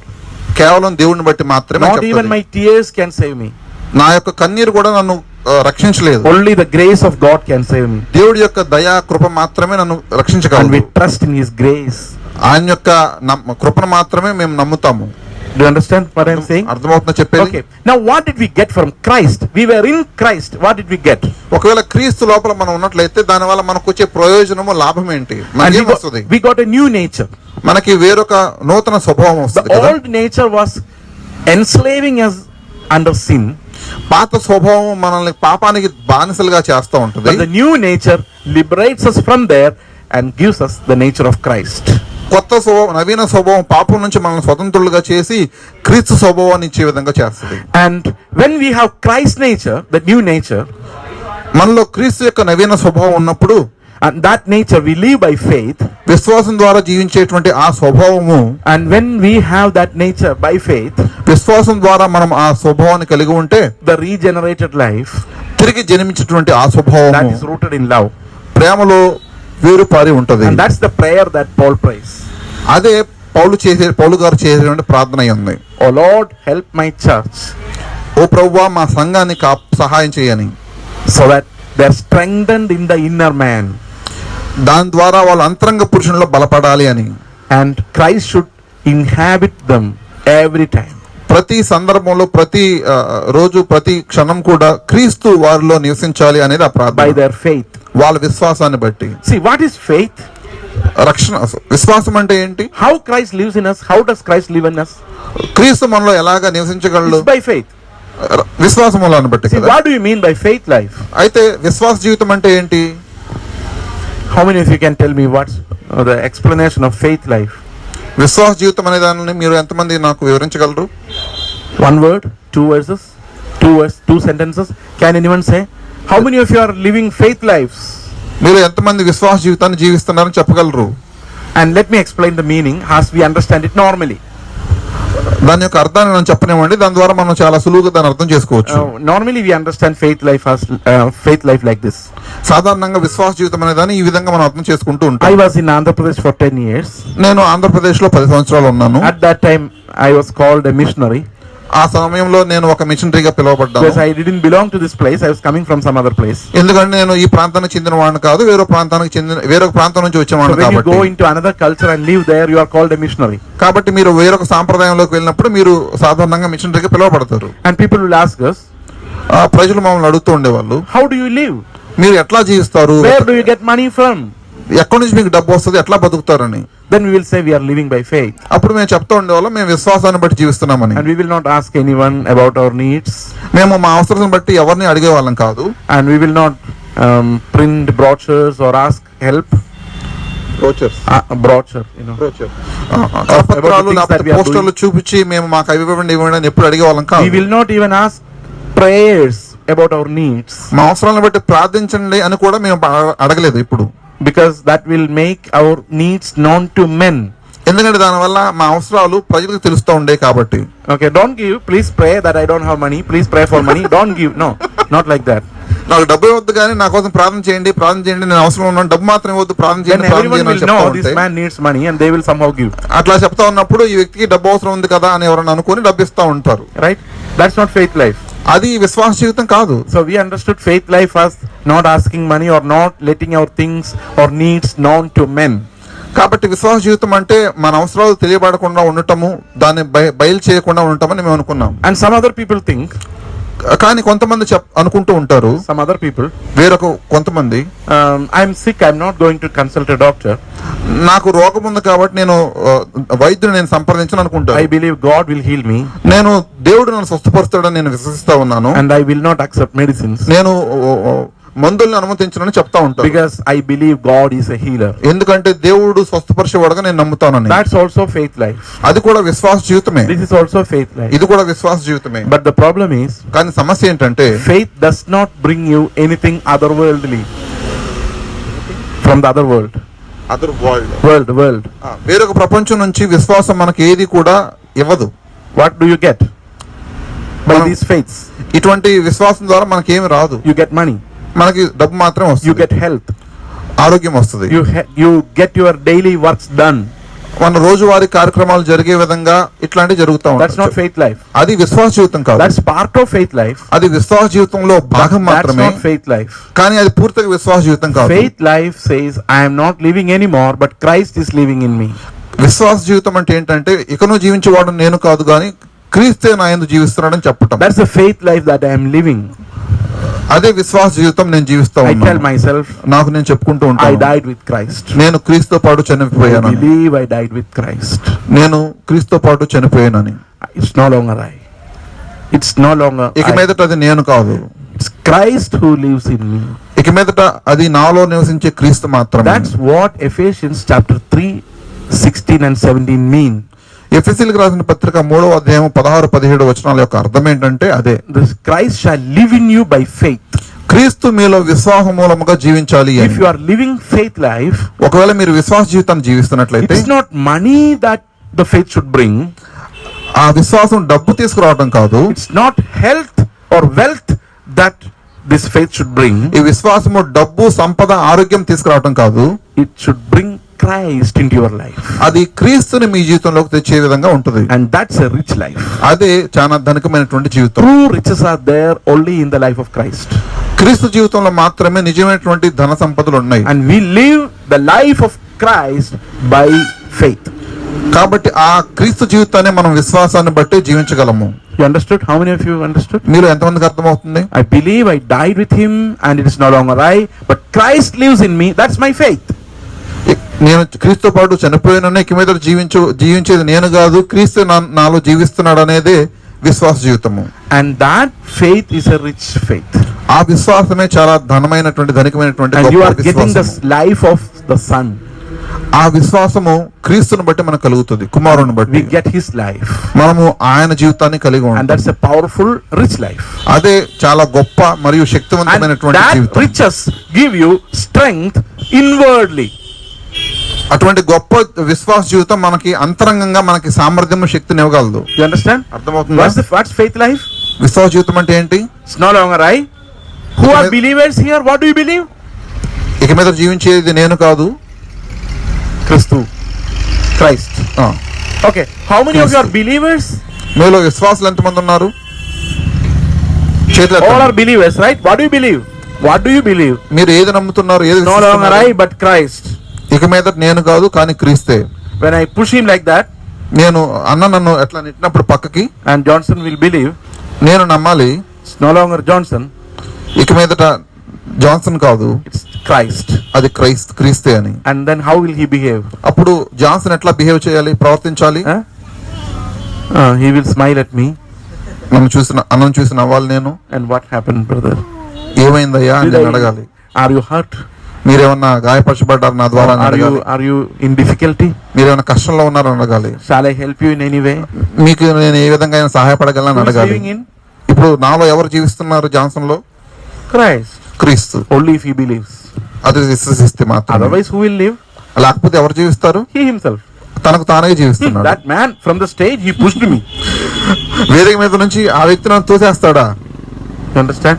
అర్థమవుతుందా? So by faith we get his life, and then read the next verse.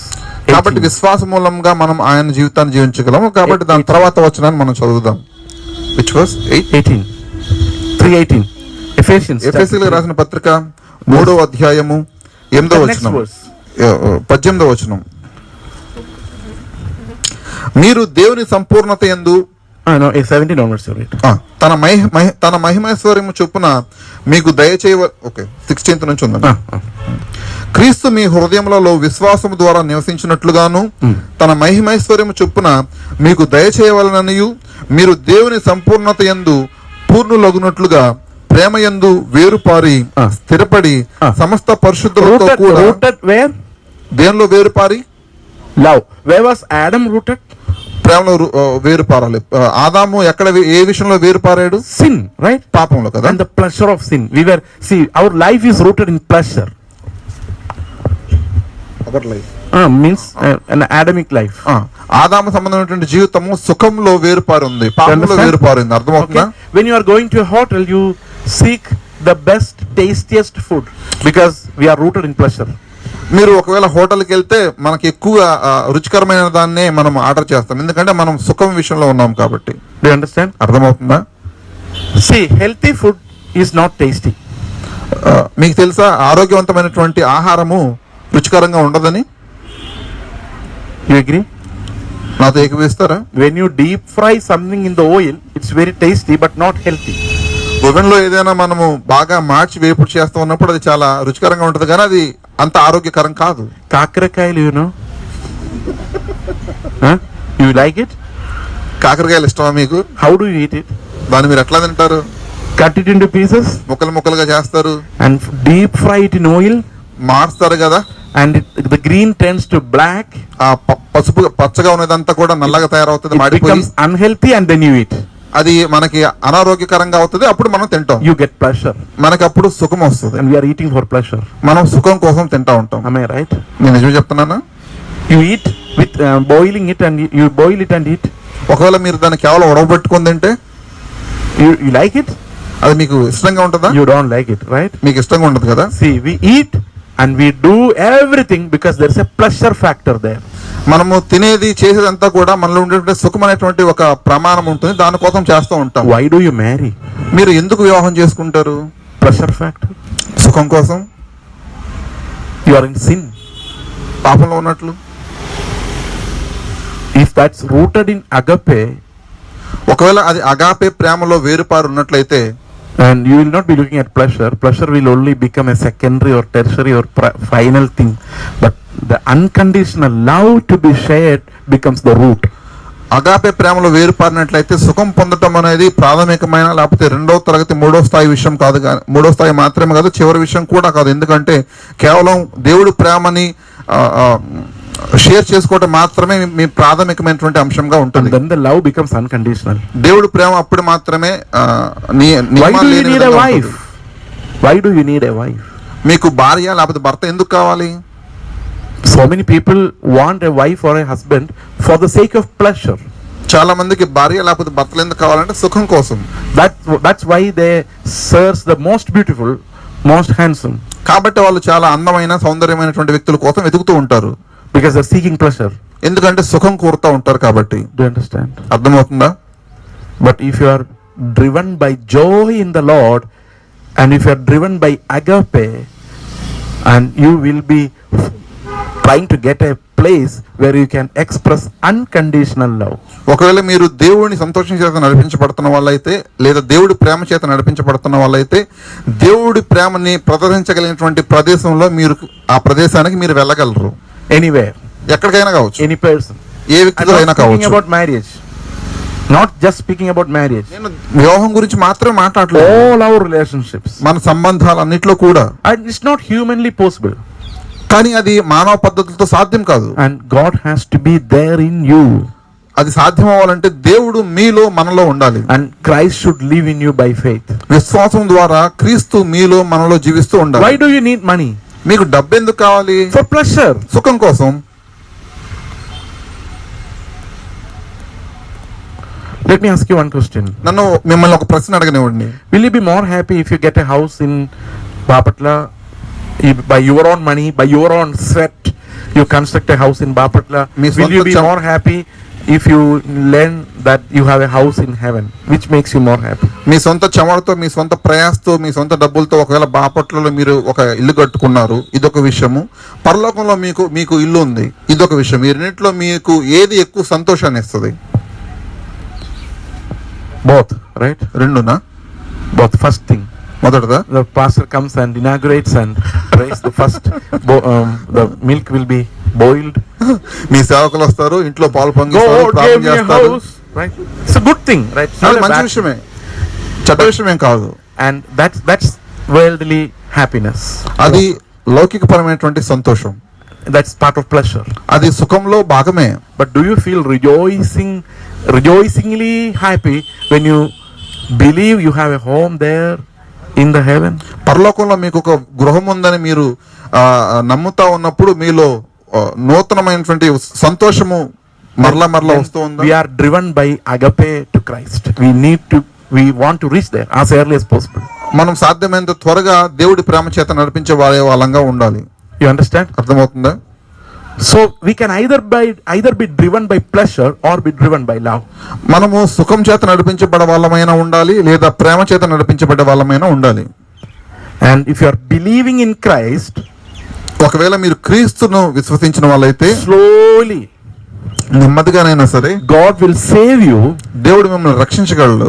From the pleasure based life, సుఖవంతమైనటువంటి సుఖాధారమైనటువంటి జీవితం నుంచి మిమ్మల్ని రక్షించగలరు. to the joy based life, సంతోషకరమైనటువంటి జీవితంలోకి మిమ్మల్ని నడిపించగలరు. You understand? అర్థమవుతుందా? How many of you want that? మీలో ఎంతమందికి అది కావాలి? చేతులు ఎత్తండి. Most of you don't want it.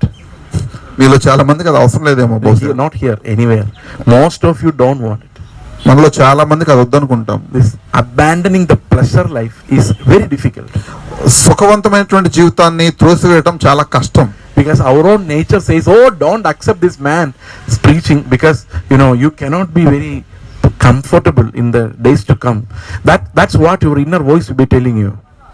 ఈ ఈ ప్రసంగికుడిని వినమాకు, ఎందుకంటే ఈ ప్రసంగికుడిని వినే కొంది రాబోయే రోజుల్లో మీరు సుఖవంతంగా ఉండలేరనేటువంటి ఒక అంతరంగంలో ఒక శబ్దం మీరు వింటా ఉంటారు. Because everyone wants pleasure. ఎందుకంటే మనలో ప్రతి ఒక్కరికి కూడా సుఖం కావాలి. And only when Jesus lives in us, క్రీస్తు మనలో జీవించినప్పుడు మాత్రమే, and he gives that joy to us, తన సంతోషాన్ని మనకి ఇచ్చినప్పుడు, and we get that treasure, our eyes opened to that treasure, ఆ యొక్క సంపదను చూడటానికి మన నేత్రాలు తెరవబడతాయి. we understand how precious is that love. ఆ ప్రేమ ఎంత ప్రశస్తమైందో మనకు అర్థం అవుతుంది. Do you understand? అర్థమవుతుందా? How many of you understood? మీలో ఎంతమందికి అర్థమైంది? So what shall we do to fulfill this verse? So ఈ వచనాన్ని పూర్తి చేయడానికి మనం ఏం చేయాలి? 1 Corinthians chapter 16 verse 14. మొదటి కొరింథీయులకు రాసిన పత్రిక 16వ అధ్యాయము 14వ వచనం. Let all that you do be done in love. మీరు చేయు కార్యములన్నీ ప్రేమతో చేయండి అనేటువంటి వచనం. How can this be fulfilled? ఇది ఎట్లాగా పూర్తి చేయబడుతుంది? By taking a decision. నిర్ణయం తీసుకోవడం వలన. From today onwards I am going to do everything in love. ఈ రోజు నుంచి నేను ప్రతిదీ కూడా ప్రేమతో చేస్తాను అనేటువంటి నిర్ణయం తీసుకోవడం వలన. Suppose I tell you an example. నేను ఒక ఉదాహరణ చెప్తాను. You got failed in the exam. మీరు ఒక పరీక్షలో ఫెయిల్ అయితే, just an example, you will not fail, just an example, మీరు ఫెయిల్ అవ్వరు కానీ చిన్న ఉదాహరణ మాత్రమే. you feel very sad. మనకు చాలా బాధ కలుగుతుంది కదా. your closest friend also failed. మీకు చాలా మీ దగ్గరగా ఉన్నటువంటి స్నేహితుడు కూడా ఫెయిల్ అయితే మీతో పాటు హ్యాపీ, రిలీవ్డ్ ఆర్ సాడ్? మీరు ఇప్పుడు కొంచెం మీకు కొంచెం ఓట కలుగుతుంది, కొంచెం సంతోషం వస్తుంది. సంతోషం వస్తుందా? కొంచెం, right? Oh I failed, he also is there with me, right? Will you think like that? నేను ఫెయిల్ అయ్యాను, నాకు తోడుగా వాడు కూడా ఫెయిల్ అయ్యాడు అని అట్లా ఆలోచిస్తూ ఉంటారా? Suppose you win and he fails. ఒకవేళ మీరు పాస్ అయ్యి మీరు విజయం పొంది ఆ వ్యక్తి కోల్పోతే, or he fails, you fail, or he wins. లేదు ఆ వ్యక్తి పాస్ అయ్యి మీరు ఫెయిల్ అయితే, you imagine all situations. ఈ మూడు సందర్భాలను మీరు ఊహించుకోండి. whom do you love more? ఎప్పుడు ఎవరిని మీరు ఎక్కువ ప్రేమిస్తున్నట్లు? yourself. మిమ్మల్ని మీరే. can you love your friend just as you love yourself? మిమ్మల్ని మీరు ప్రేమించినట్లుగా మీ స్నేహితుడిని మీరు ప్రేమించగలరా? not possible. అది సాధ్యం కాదు. not possible. ఏమాత్రం సాధ్యం కాదు. you understand? అర్థమవుతుందా? that's why we cannot do it. అందుకే మనం అది చేయలేము. only if Christ is living in us, మనలో క్రీస్తు జీవించడాన్ని బట్టి మాత్రమే, only if we are transformed into his nature, మనం ఆయన స్వభావానికి రూపాంతరం చెందినప్పుడు మాత్రమే, only if Christ indwells, his spirit indwells in us, కేవలం ఆయన ఆత్మ మనలో నివసించడాన్ని బట్టి మాత్రమే we get rooted in love. మనం ప్రేమలో వేరుపారగలము. and if you are rooted in love, ఒకవేళ మనము ప్రేమలో వేరుపారిన వారమైతే, you will overcome sin because that pleasure quotient will come down. మనం ప్రేమలో వేరుపారినప్పుడు మాత్రమే మనం పాపం మీద జయం చూడగలం. ఎందుకంటే సుఖమైనటువంటి ఆ వేరు తగ్గుతుపోతుంది. suppose a husband and wife, ఉదాహరణకి భార్య భర్తలు, they have a relationship rooted in love. వాళ్ళ మధ్యలో దేవుడి ప్రేమలో వేరుపాటం అనేటువంటి ఒకటి ఉంది. not based on pleasure. సుఖాన్ని బట్టి కాదు, దేవుడి ప్రేమను బట్టి. and they will be victorious over so many sins. అట్లాంటి వాళ్ళు చాలా పాపాల మీద విజయవంతులుగా అవుతారు. that's only possible if Christ is dwelling in you. అది క్రీస్తు మీలో నివసిస్తున్నప్పుడు మాత్రమే సాధ్యమవుతుంది. that's possible only by faith. అది కూడా విశ్వాసాన్ని బట్టి మాత్రమే సాధ్యమవుతుంది. faith brings Christ into your life. కాబట్టి విశ్వాసము క్రీస్తుని మీ జీవితంలోకి తీసుకొని వస్తుంది. his behavior, ఆయన యొక్క outlook, ఆయన యొక్క ప్రవర్తన, ఆయన యొక్క బాహ్య స్వభావము, ఆయన యొక్క ప్రవర్తన మొత్తం. and we will never become perfect. మనము ఎప్పటికీ కూడా సంపూర్ణము కాలేము. our faith makes us counted perfect by God. మన విశ్వాసము మనల్ని సంపూర్ణంగా చేస్తుంది, లెక్క కడుతుంది. God, that means, పరిగణిస్తుంది. we are counted righteous. మనం నీతిమంతులుగా పరిగణించబడతాము. okay, because of Christ. క్రీస్తుని బట్టి. he is my righteousness. ఆయన మన నీతి ఉన్నాడు. I believe in him.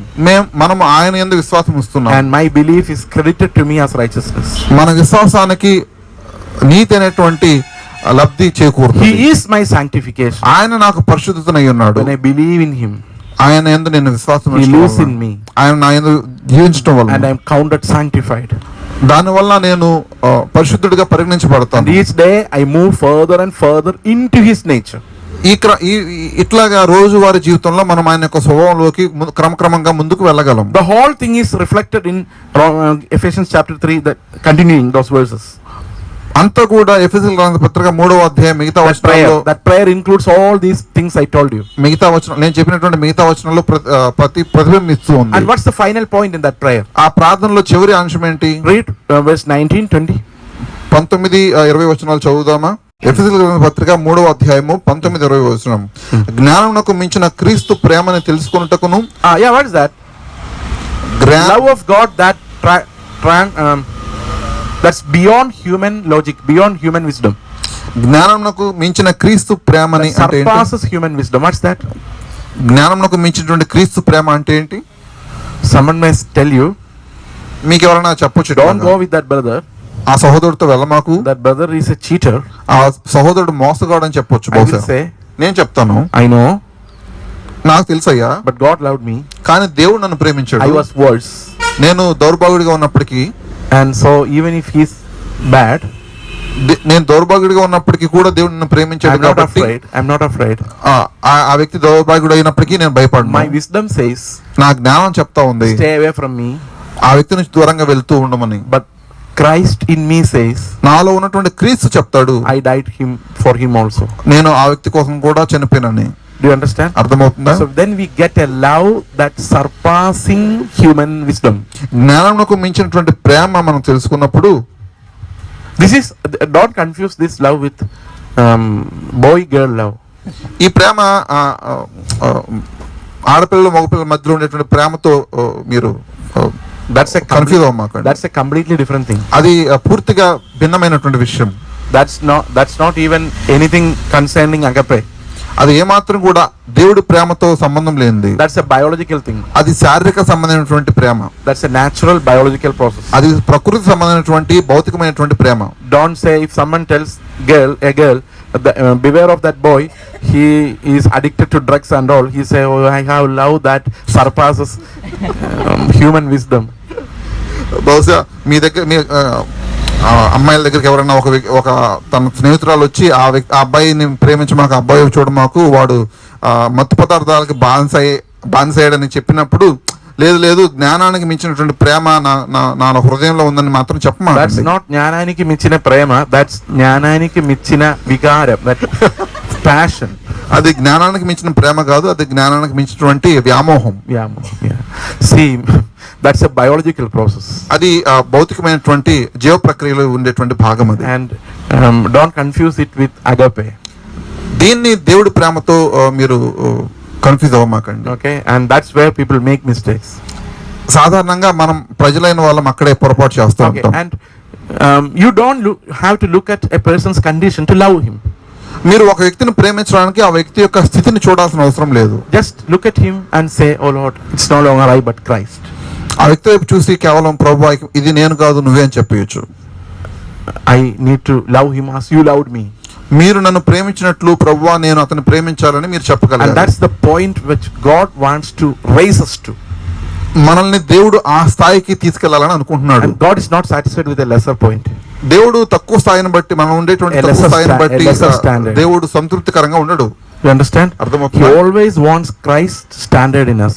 ఆయన ఎప్పుడు కూడా క్రీస్తు యొక్క స్థాయి మనలో కలిగి ఉండాలని ఆశపడుతూ ఉంటాడు. It's not possible by our works. అది మన పనులను బట్టి జరగదు. But through faith we get Christ himself. విశ్వాసాన్ని బట్టి మనలో క్రీస్తు జీవించాలని బట్టి మాత్రమే అది జరుగుతుంది. Do you understand? అర్థమవుతుందా? That's what is written in the next verse. అదే తర్వాత వచనంలో రాయబడి ఉంది, జ్ఞానమునకు మించిన క్రీస్తు ప్రేమను తెలుసుకొనుటకును తగిన శక్తి గల వారము కావాలని ప్రార్థించుచున్నాను. మనలో కార్య సాధకమైన తన శక్తి చొప్పున మనము అడుగు వాటన్నిటికంటేను ఊహించు వాటన్నిటికంటేను అత్యధికముగా చేయ శక్తి గల దేవునికి క్రీస్తు యేసు మూలముగా సంఘములు తరతరములు సదాకాలము మహిమ కలుగును గాక. ఆమేన్. So whatever you ask, కాబట్టి మనం అడిగేదంతా కూడా God will give much more than what you asked. మనం అడిగిన దానికంటే ఎక్కువగా కూడా దేవుడు చేస్తాడు. What do you mean? అంటే ఏంటి దాని అర్థం? What do you ask? మనం అడిగేదేంటి? That's the problem. అదే కదా సమస్య. People say you ask, God will give you much more than you can imagine or even ask. ప్రజలు అంటా ఉంటారు, నువ్వు అడిగేదానికంటే ఊహించేదానికంటే దేవుడు ఎక్కువగా ఇస్తారని చెప్తా ఉంటారు. I previously thought I prayed for a cycle, God gave me a motorbike exceedingly more than what you asked. ఇదివరకు అనుకుంటా ఉంటాము, దేవుడు నేను సైకిల్ అడిగితే నాకు మోటార్ సైకిల్ ఇచ్చాడు, దేవుడు నా పట్ల ఎట్లా చేశాడా అని. And నేను అడిగిన దానికంటే ఎంత ఎక్కువగా ఇచ్చాడు అనుకుంటా if ఉంటాం. you read from chapter 3 verse 16 onwards, we understand what we ask. కానీ ఎఫెసీయుల పత్రిక 3వ అధ్యాయం 16వ వచనం నుంచి చదువుతా ఉన్నప్పుడు మనం అర్థం చేసుకోవాలి మనం ఏం అడగాలి అనేది. What should we ask? మనం ఏం అడగాలి? Christ should dwell in us. క్రీస్తు నాలో నివసించాలనే విషయం. And our faith should bring Christ to us. మన విశ్వాసం క్రీస్తుని మనలోకి తీసుకొచ్చే విధంగా ఉండాలి. And our inner man should be strengthened. మన అంతరంగ పురుషుడు బలపరచబడాలి. We should fill with all the qualities of Christ in us. క్రైస్తవ్యం యొక్క పూర్తి గుణగణాలతో మనం నింపబడాలని. We should be filled with that love that surpasses human understanding. జ్ఞానమునకు మించినటువంటి క్రీస్తు ప్రేమ చేత మనం నింపబడాలి. These are the points there. ఇవి అక్కడ కదా. These are the things that we ask. ఇవి కదా మనం అడగాల్సిన విషయాలు. And I want to live like Christ. నేను క్రీస్తులాగా జీవించాలి. In my mind I think, నేను నా మనసులో అట్లా అనుకుంటాను. Is it ever possible? అది ఎప్పటికైనా సాధ్యమా? సాధ్యమా? Can you say is it possible?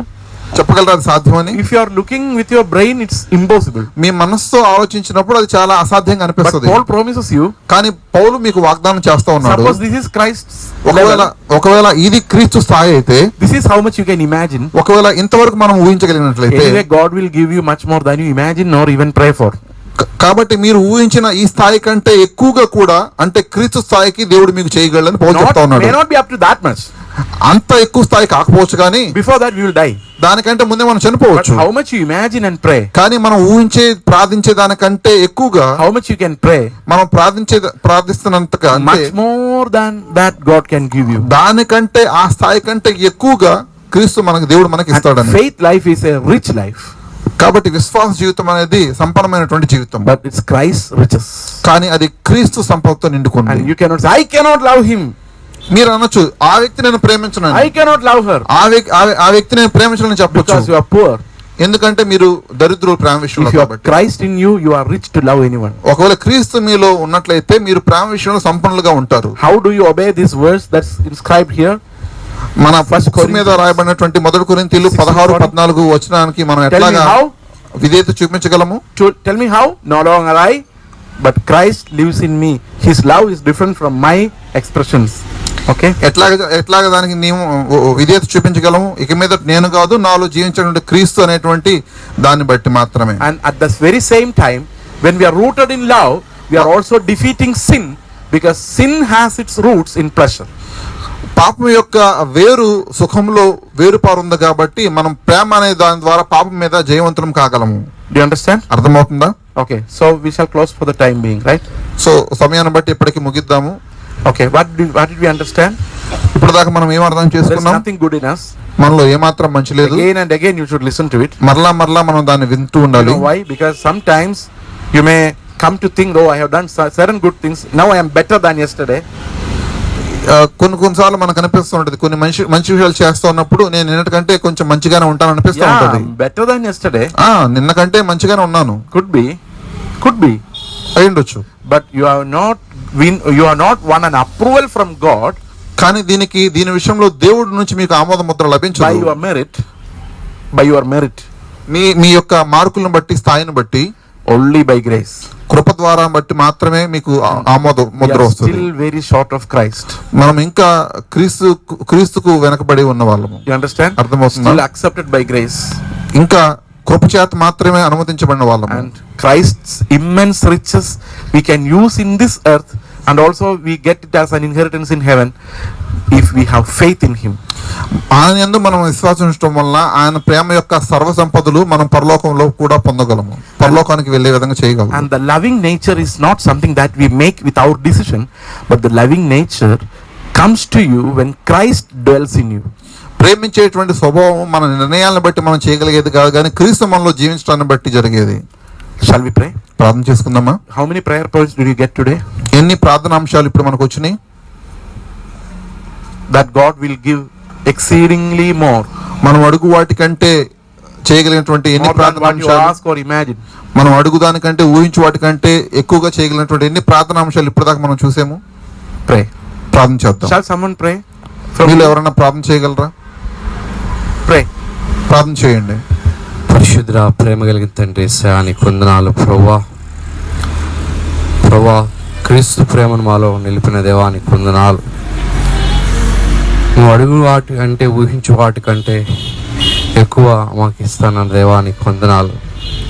మాలో ఆ సెల్ఫిష్నెస్ని తీసివేసాను ప్రభా. జాయ్ఫుల్నెస్ని ఇవ్వండి ప్రభా. నైనా నీకు వందనాలు. నైనా మేము ఊహించిన ఆలోచనలు కాకుండా ప్రభా, నీ విశ్వాసం ద్వారా మేము నీ యొక్క బిడ్డలుగా లేకపోతే విశ్వాసులుగా మేము మలచపడలా సహాయం చేయండి అయ్యా. విన్న వాక్యంలో ఉన్న అంశాలను ప్రభా మా హృదయంలో ముద్రించుకునేలాగా ప్రభా, వాక్యానుసారమైన జీవితంలో కలుగులాగా ప్రభా, దేవుడు ఏ స్థాయిని కోరుకుంటున్నాడో ఆ స్థాయికి మేము ఎదుగులాగా ప్రభా నైనా గాడ్ స్టాండర్డ్స్కి మేము రీచ్ అవ్వలాగా సహాయం చేయండి అయ్యా.